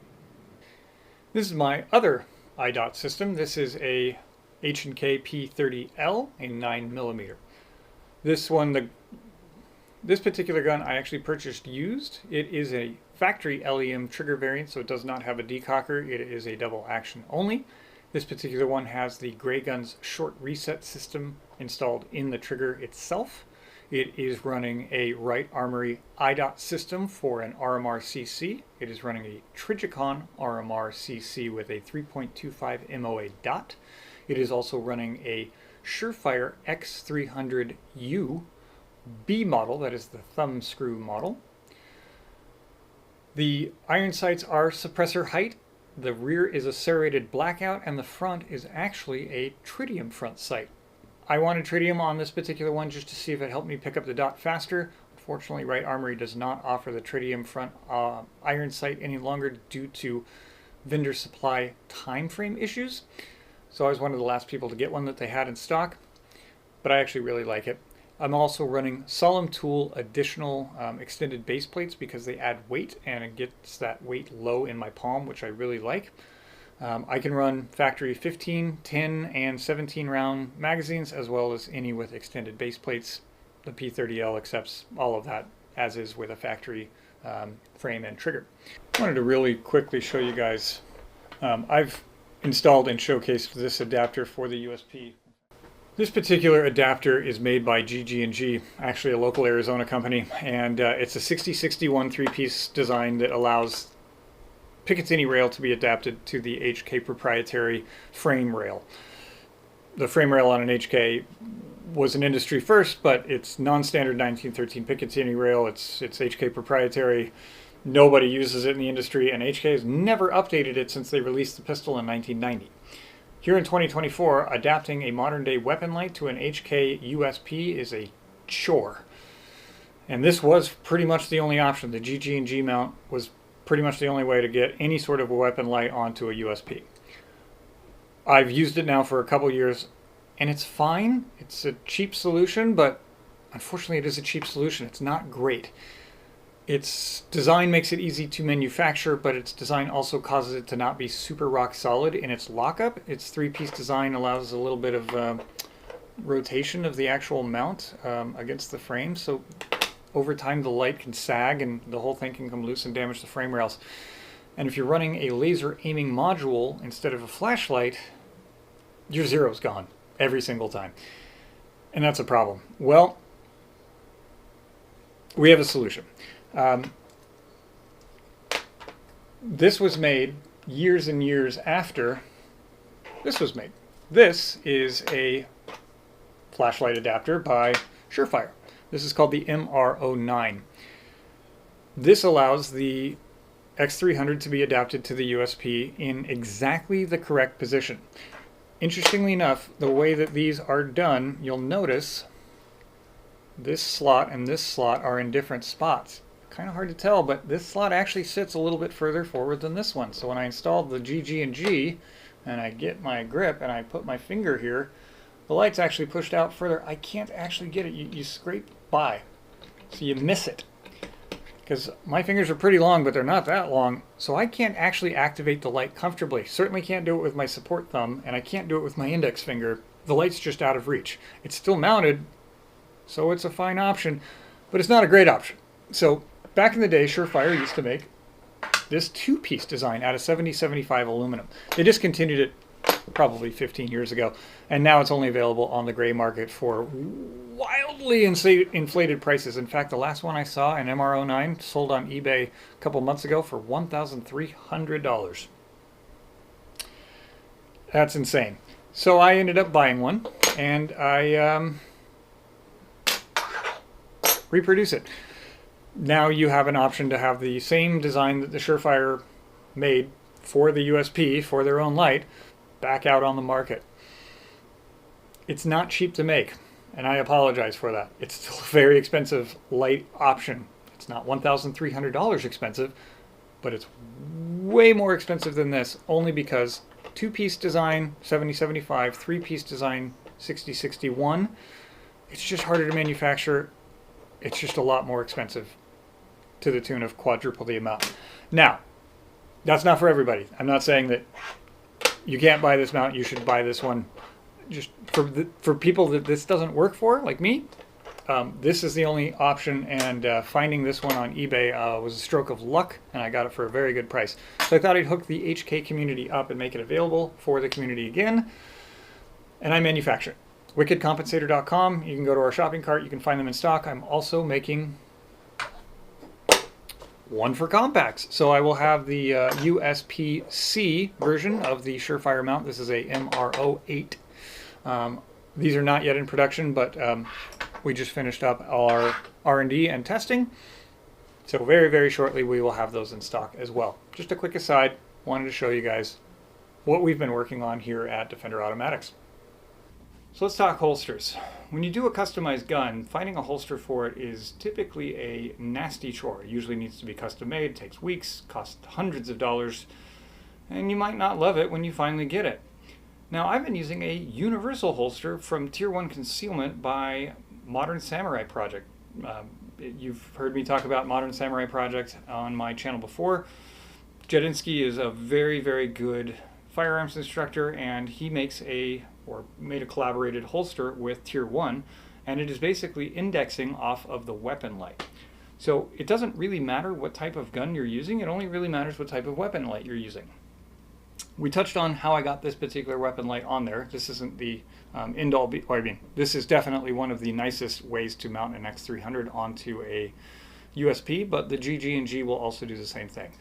Just know that it's not going to be as rock solid, and you might have to constantly tighten it up. You might mar your frame a little bit. It's caused me some problems. So I went with the Surefire MR09. I am reproducing that, like we said, and this makes it rock solid. Because when you're using a light-bearing holster, it's indexing and locking in off of the light. So if that has any wiggle or wobble, when you go to get a good draw, it's not going to be very consistent. You'll never be as fast or as consistent as you could be if you had a rock-solid lighting system for your particular gun. So I'll just let you know USP fits no problem with a sidecar.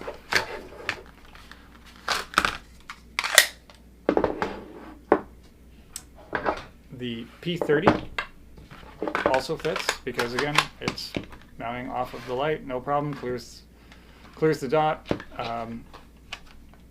Can't get to the trigger, holds a spare magazine. In fact, a VP9 also goes in, locks in solidly because of the light, clears the trigger, clears the red dot. Takes a spare magazine.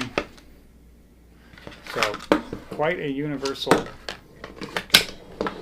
setup from Tier 1 and Modern Samurai Project. Now, what if you don't like to run conceal? What if you're a battle belt kind of guy? Well, got you covered there too. This one is a level 2 retention holster that I have on a QLS quick fork system from Safariland. All my holsters for my battle belt run a QLS. In fact, all the guys I train with run QLS, which I love, because if I ever want to try one of their guns from a different manufacturer, pinch this, slide the entire holster and gun off of my belt, and hand it to my friend. He hands me his entire holster and gun, and then I snap it into my belt, and now I can run his entire setup. All your friends should be running QLS fork systems, and you guys should all be able to interchange and run each other's handguns. It's a great system, but it indexes off of the light. I found this particular manufacturer on Etsy. I searched USP Surefire X300 Red Dot, and I found a company that I think they were based out of Las Vegas, in fact, and they made this particular dot, or holster. Now, it is designed specifically for the USP because that's how I ordered it. It does lock in there perfectly. It indexes off the holster. Now, the problem is it's not open, so I can't run my tactical, so no threaded barrel will fit through here. I can't run my expert because the barrel actually sticks out past that. I could trim this off and open the bottom of the holster and solve that, but I really like the way the rigidity is built into it, so I have not yet done that. It does have, like I said, retention and a button to release that particular hood. So it does incorporate something else into your draw stroke. So if you haven't used a thumb style release for your draw stroke, that's something you'll need to practice on. But here's the fun thing. Take out my USB.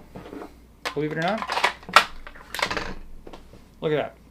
P30L fits absolutely fine because it's indexing off the light, and this is just a tick wider than this gun is, so it fits, and the slide length is nearly identical, so it doesn't bottom out, it covers the trigger guard, it doesn't interfere with the red dot, it still retains itself. So in that respect, pretty great. I've actually never tried to fit the VP9. Oh, magic. It also fits and clears.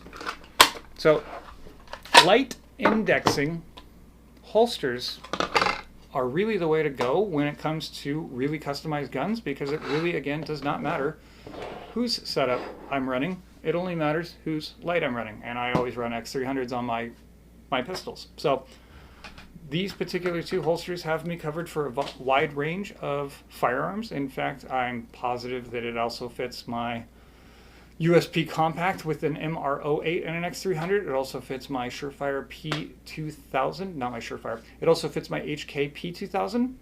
I've tried it with all of them. So light bearing holsters for me are just a smart way to have one holster, one light type, and every firearm covered.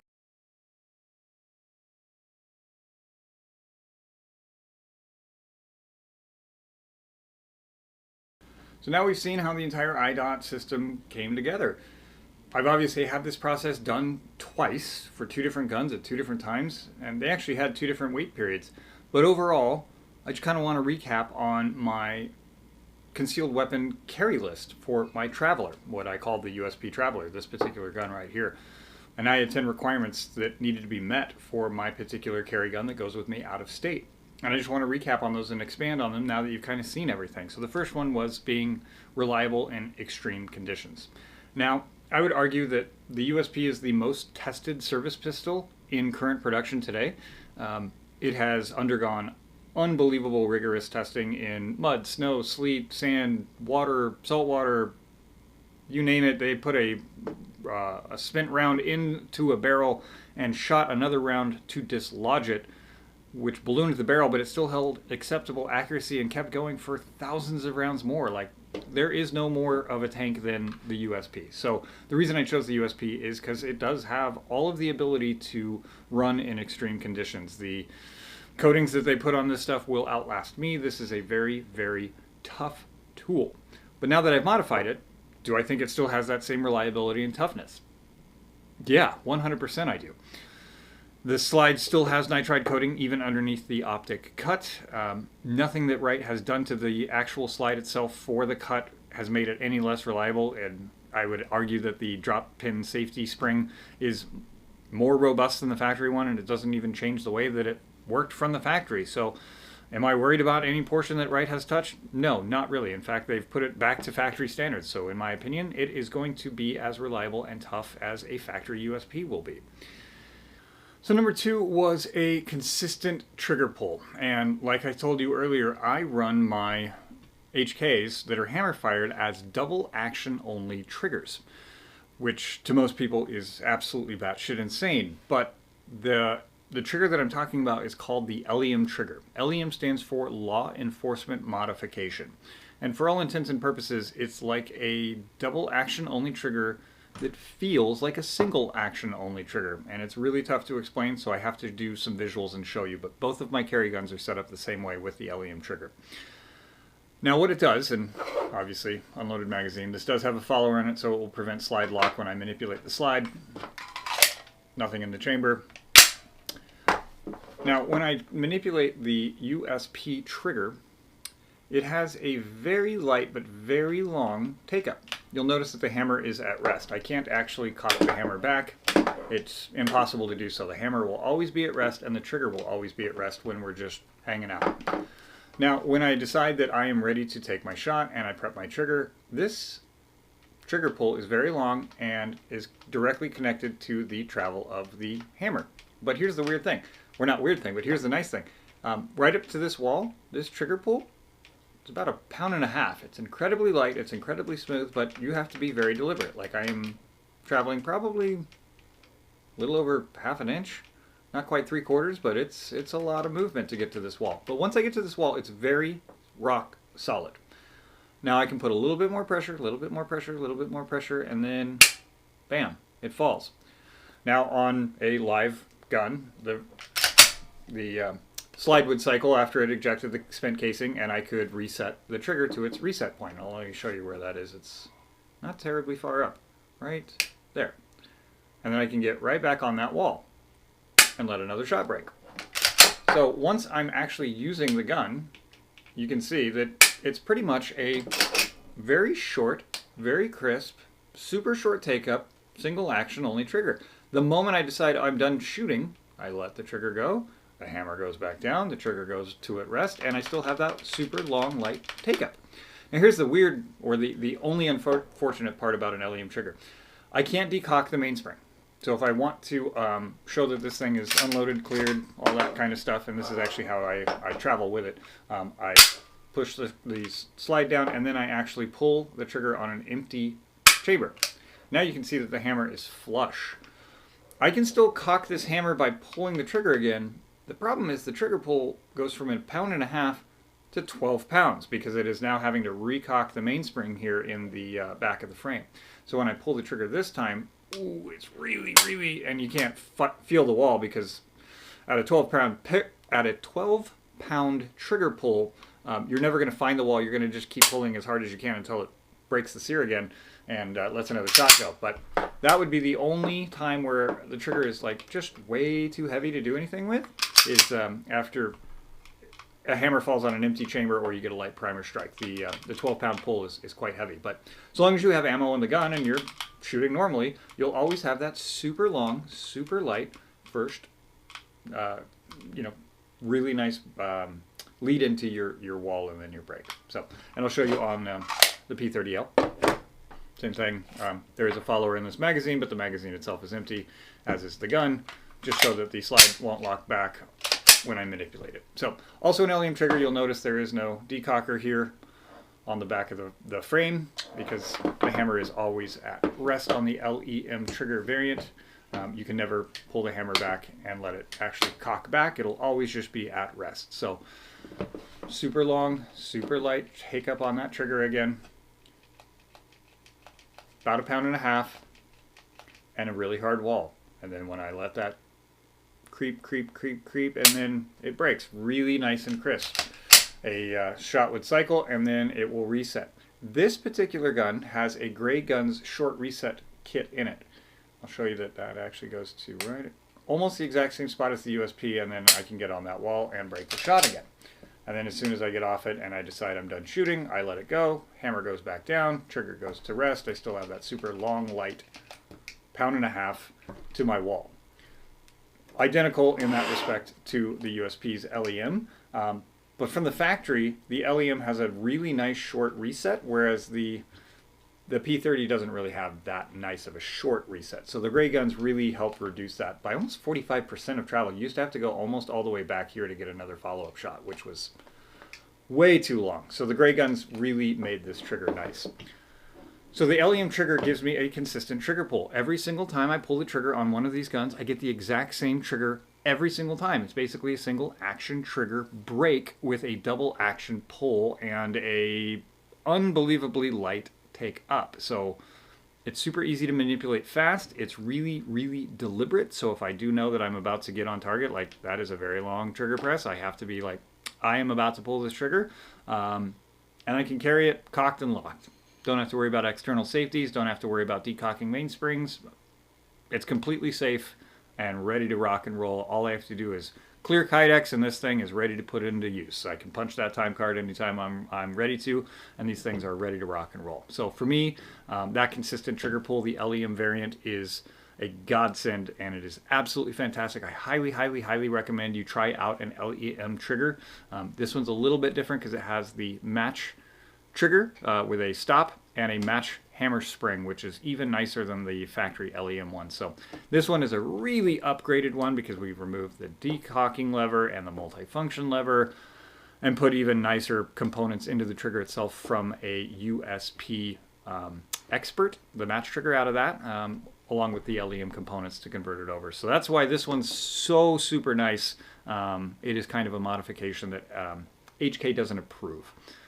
But I highly recommend it. It's absolutely fantastic, and you'll be a very fast shooter with these particular trigger variants. So the next one for me was a familiar manual of arms. I started my life out, like I said, on the USP Compact in a 45 caliber version. That was my very first entry level or entry into the firearms world ever. That was my very first gun purchase and the very first thing that I ever tried. So a USP for me is embedded into my DNA at this point. I've been shooting since, I guess, 2002, and we are currently in 2024. So 22 years of HK weapons manipulation embedded into it. So for me, a familiar manual of arms on a USP would be no multifunction lever on a, in fact, let me grab one from the back. So this is a factory USP 9mm tactical, and they come on a double action, single action variant one with a multifunction lever. Now, I don't particularly like this lever, and I'll show you why. Let me just show you real quick. This gun is empty. This has no follower in the magazine, but the magazine is empty. Obviously, the chamber is empty. So on a, let's say a reload, for me to be able to insert a magazine and then get to the slide lock, I actually can't get to it because this is protruding enough that it blocks my thumb from reaching this mag release. So the only way I can get to it is either with my support hand and use that thumb, which I don't love because it's changing the way that I've been using and manipulating my firearms. I don't use my support hand thumb to release my slide, so that's a new weird thing I don't love. So the only way I can get to the slide release on a magazine change is to put the weapon on safe. That gives me just enough room that I can barely get the tip of my thumb onto it, and then I have to take it off safe so I can start using it again. So a multifunction lever for me, even though it is a decocker, so I can take that safely out of single action anytime I want by just pulling down on the decocker lever and then putting into safe. So I could carry it hammer back, but again, I don't like to manipulate a safety when I come out of a holster. So for me, the multifunction lever on a USP is just cumbersome and gets in my way, and I absolutely hate it. So that's why when I did the LEM trigger, we got rid of it automatically gets rid of the multifunction lever because you don't need an external safety because you can't carry a hammer back and you can't decock it. And now doing magazine changes is super duper easy because there's no lever for my thumb to be impeded by. So I can immediately get right to that lever, no problem. So for me, the multifunction lever is a no-go to be fast with weapon manipulations. So a majority of my USPs, I actually change over. I haven't changed this one over yet because I literally just got it. But it will get an LEM match hybrid trigger, just like my other USPs. So when I'm talking about a familiar manual of arms, it really does go to a USP. No manual safeties, no decockers, nothing that I need to touch or fiddle with when I want to employ or deploy my weapon from the holster. All I need to do is clear Kydex, and it's absolutely ready to rock and roll. Additionally, I prefer a ambidextrous magazine release. The USP, the P30, the compacts, the VP9, they all have magazine releases right here at the base of the trigger guard where it meets the frame. It's not a button, it's a paddle, so it actually like swings down. A lot of people complain about the paddle release on a USP, saying that it's tiny in comparison to a P30. You can see how much room we have on a P30. It is quite a bit bigger. But I actually still prefer the USP. It has this stair-stepped style release on it, and with my trigger finger, I actually get it as like a little button, and it pops down super easy. It's really easy for me to manipulate with my trigger finger. Whereas if I wanted to use my thumb, I actually have to break my grip to release it with my thumb. So with my index finger, I don't have to do anything. Same on the P30L. It's actually a little bit easier for me to release it with my thumb. I don't have to break my grip on it because of the big paddles, but I can still use my trigger finger. And that's what I typically do, is I'm a trigger finger paddle release style magazine changer. So for me, the H&Ks are almost a must other than Walther, just because I'm so used to a paddle release of the trigger guard that I'm super slow when I have to use my thumb or a button. So familiar manual of arms, HK is really just, like I said, embedded into my DNA. So it has all of the features and the manual of arms that I prefer because that's what I've been trained on for the last 22 years. So number 4 on my requirements list was a 24-hour capable gun. Now I told you what I thought 24-hour capable means. At minimum, it needs to have a weapon light so I can see in the dark. It should have night sights if I'm going to be attempting to engage targets in the dark, and I prefer to have a red dot. A red dot for me is my preferred sighting method on a pistol, just because my eyes are faster at picking up a dot on a target than trying to overlay the image of my front sight onto a fuzzy target. It keeps me target focused. Regardless, a dot to me is a way, way better sighting solution for a pistol. Way faster, way more accurate. But of course you can't get red dots on hammer-fired HKs without the iDot system. So a 24-hour capable pistol for me needed to have a optic that was compatible with night vision. Kind of a big ask, because I carry night vision pretty much everywhere I go, 24/7. I just really enjoy having the ability to use night vision outdoors in a non-light polluted space. I think it's pretty fun. It's like a superpower. So if I'm going to be heading back to my home state and things have gotten bad, I will probably be moving a majority of times at night. So the Trijicon RMR CC optic that I choose for my particular guns, so this is my USP and this is my P30. They both have a Trijicon RMR CC on them. They're night vision compatible. So I can turn the brightness down on the dot to use passively under aiming with my night vision, and it will not damage my tubes, which is absolutely fantastic. In addition to that, it's auto-adjusting. So if I walk out into a really bright sunny environment like here in Arizona, that dot won't wash out against the bright background. It will absolutely adjust and be daylight bright. If I go into a dark room, it will actually transition down to a usable light or brightness setting, and then of course I can lock it into any brightness setting that I prefer, including night vision. So in that respect, having a weapon light, night sights and a night vision compatible optic is kind of the only way I can get a gun that is, in my opinion, 24-hour capable. And both of my guns have the ability to do so. So number 5 was kind of a weird one. It was having features on the actual gun itself that would minimize it from being illegal when I cross state lines. Typically, if I travel into a state that has a magazine capacity restriction, like California, I can't carry 18-round magazines into it. I can only carry 10-round magazines with my gun into that particular state, which is fine. At least I can still carry my gun over there. All I have to do on the USP is remove the magwell, and I can swap between 3 different types of magazines: restricted 10 rounds, factory 15 rounds, and 18-round jet funnel.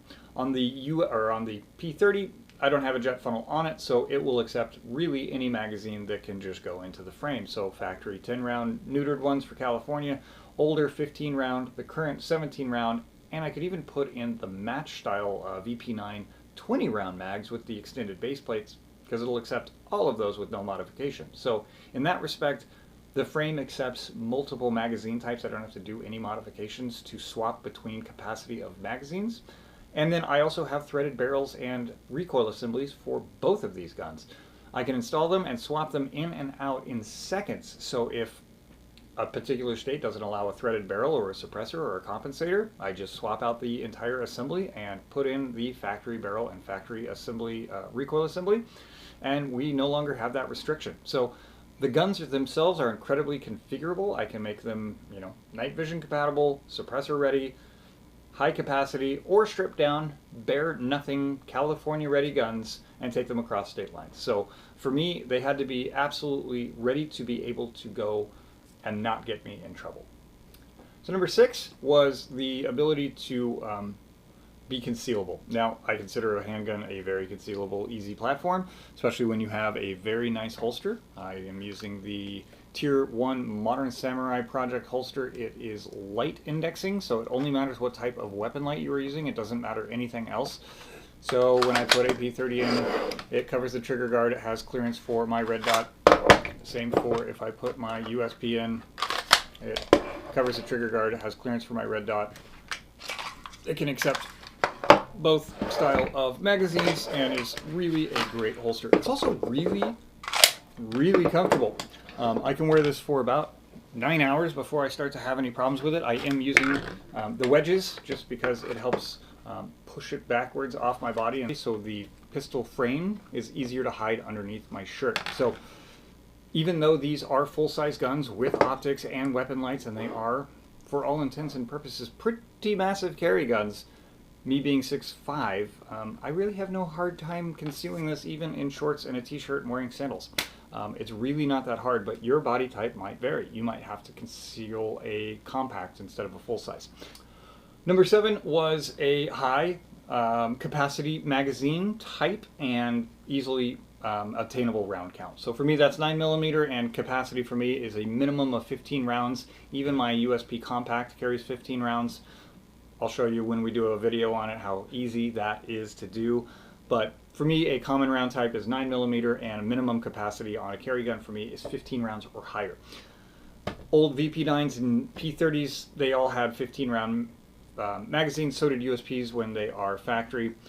The USP jet funnel allows me an 18-round capacity, and the current magazines for the VP9 and P30 are actually 17 rounds. So I'm only down 1 round between these two, and when I'm carrying an extra magazine, I'm down 2 because of magazine capacity. So with the USP, 37 rounds. With the P30L, 35 rounds. That's plenty if you're going to be getting into really any sort of engagement. If you're going through more than 35 rounds in a single engagement, you're having a way worse day than not having a rifle on you. So my number 8 requirement, second strike capability. I modified my VP9 pretty heavily from factory parts and found that it became really unreliable, and in fact just became a gun I could no longer carry until I put it 100% back to factory. And since I've done that, I haven't had a single hiccup with it. I haven't had a single failure. I haven't had a single failure to feed, eject, fire, any of that kind of stuff. It has been very, very, very, very reliable in its factory configuration. It has been very unreliable in its HKparts.net configuration. In case you guys don't know, little PSA, HKparts.net is not associated with Heckler and Koch. They are not branded or a party to Heckler and Koch. They are actually probably the worst place on the planet to buy HK parts from. They're marked up, they have horrible customer service, they delete reviews, and most people's credit cards get stolen after buying something online from HKparts.net. They also make really inferior quality parts that they pass off as like factory HK, and it is nowhere near as nice. So PSA, stay away from HKparts.net. But anyway, I loaded up a VP9 with HKparts.net items, and it became a pile of crap.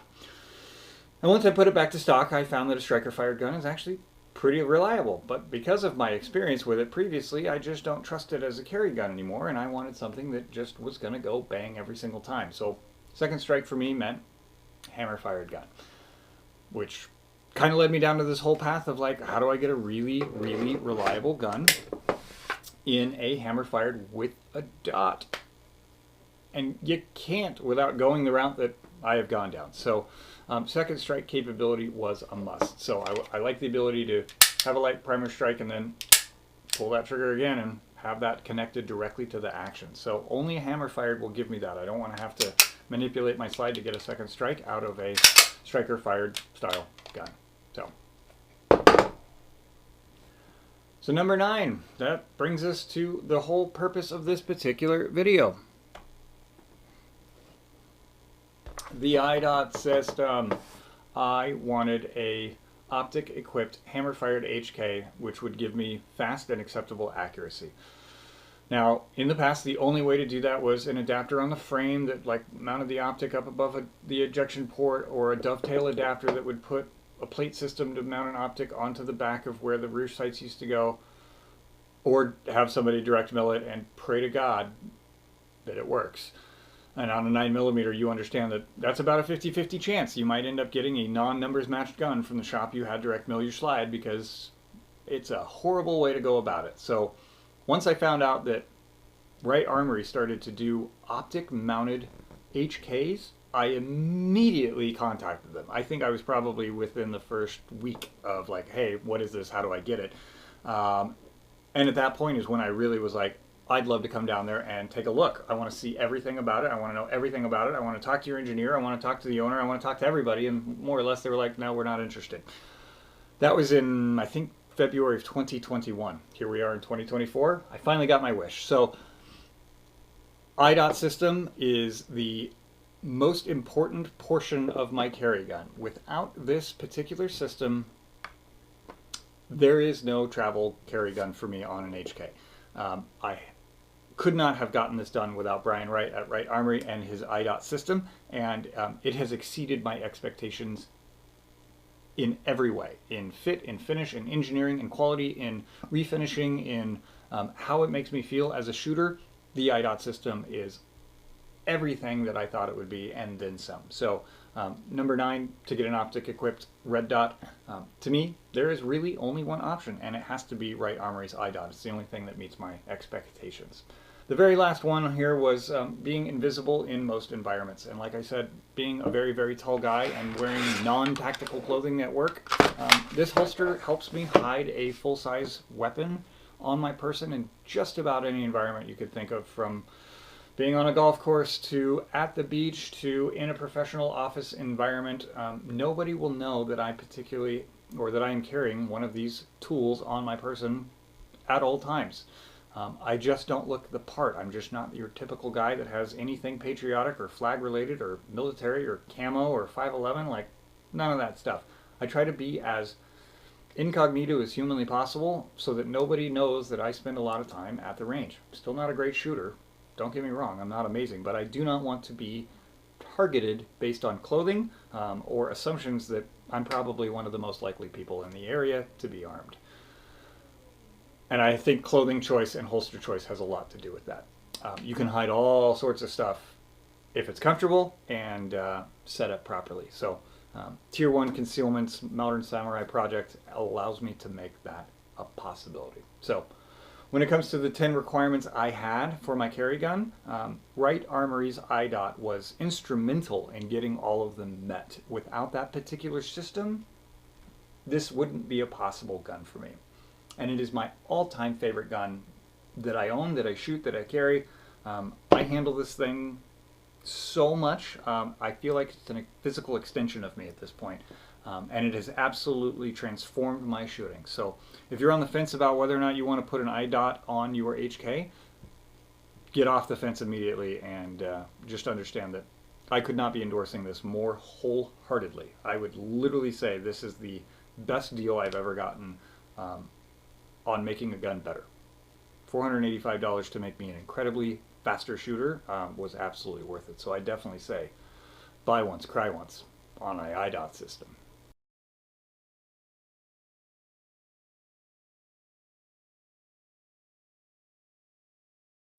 So we're all finished. What's our final thoughts here with Wright Armory's iDot? Now, to me, Wright Armory's iDot is the top tier. There is no peer in the space that matches what Wright Armory does as far as fit finish engineering.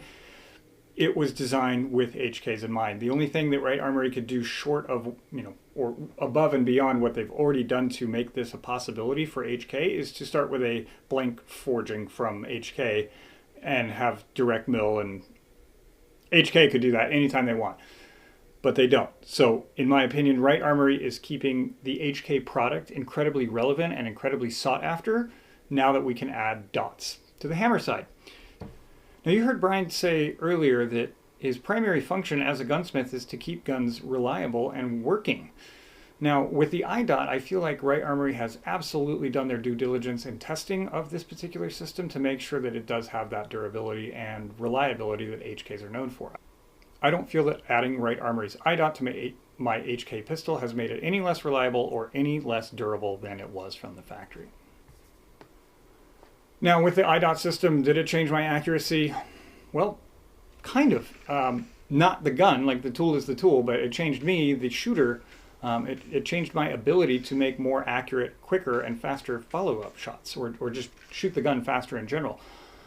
I've always really wanted to be very, very good with a USP because it is one of my favorite handguns, and now that I have thousands upon thousands of rounds behind it with the Wright Armory iDot system on it, I can say that I shoot that gun better than any other gun I own, unfortunately, save for this damn VP9. What can I say? That damn VP9 shoots so good out of the box, it makes you feel like you're really good when you're mediocre. The Bower Axis, whatever. Anyway, that damn VP9, it shoots fantastic, but it's just not my favorite gun. I don't love the trigger. I don't love the feel on it. It's okay. I've had a lot of problems with it because I started throwing aftermarket crap at it. And I prefer a USP. I prefer the styling. I prefer the durability. I prefer the feel, the look, how it fits in my hand. That's just a better gun to me. So I really wanted to be very, very proficient with a USP since that's now my primary carry weapon. Now that I have thousands of rounds behind that particular gun with the iDot system on it, I have found that I am able to shoot incredibly fast and accurate, way beyond where I thought I would ever be as a shooter because I don't have a lot of time to dedicate to my shooting. I do have quite a bit of time now that I'm traveling to dedicate to my dry fire practice, but I can only confirm my dry fire practice about once a week with about 100 rounds because I don't like to travel with a big bunch of bulky heavy ammo every time I fly out of town. So I confirm my dry fire practice with just a few tests, and some of the recent drills I've been doing have really helped my grip and my trigger press. And yeah, I'm absolutely flying through drills that I thought I wouldn't ever be able to be proficient at. So the iDot system has made me as a shooter faster and more accurate with a gun that I really, really enjoy shooting. So the optics package changed that entire gun for me. It really, really made it a relevant carry gun, even though it is a 30-year-old design, which is incredibly hard to bring up to modern day standards and use modern day accessories. Something Brian didn't touch on that I wish he really would have is Wright Armory is a gunsmith. I mean, he touched on it, but he didn't touch on that they can do all of the trigger jobs and the trigger work that all the famous HK guys are doing. He can do every single thing that Lazy Wolf can do in a quarter of the time and turnaround. They have the NP7 proprietary coating. They do it in-house. It really cleans up and smooths out actions, which is phenomenal. They can install really any variant of trigger from any manufacturer, including gray guns, factory HK, they can change a variant 1 to a variant 3. They can put an LEM light. They can do literally everything that any other gunsmith does, that you would send it out to places like Langdon Tactical or Rick at Lazy Wolf, or even James at Teufelhunden Tactical. Wright Armory can do everything that those guys do with one stop and then some. They can coat things that those guys have to send out of house. They can blueprint those things that takes those guys months and weeks to do. And they can do it while your gun is sitting there having the nitride coating done. When you get it back, it could be a completely, fully decked out, blueprinted, coated, internaled masterpiece in one stop. So if you like gray guns and you want flat triggers and you want certain aftermarket springs in it, send it to Wright and have them do it while it's getting the iDot done. Because they do all of that full service stuff.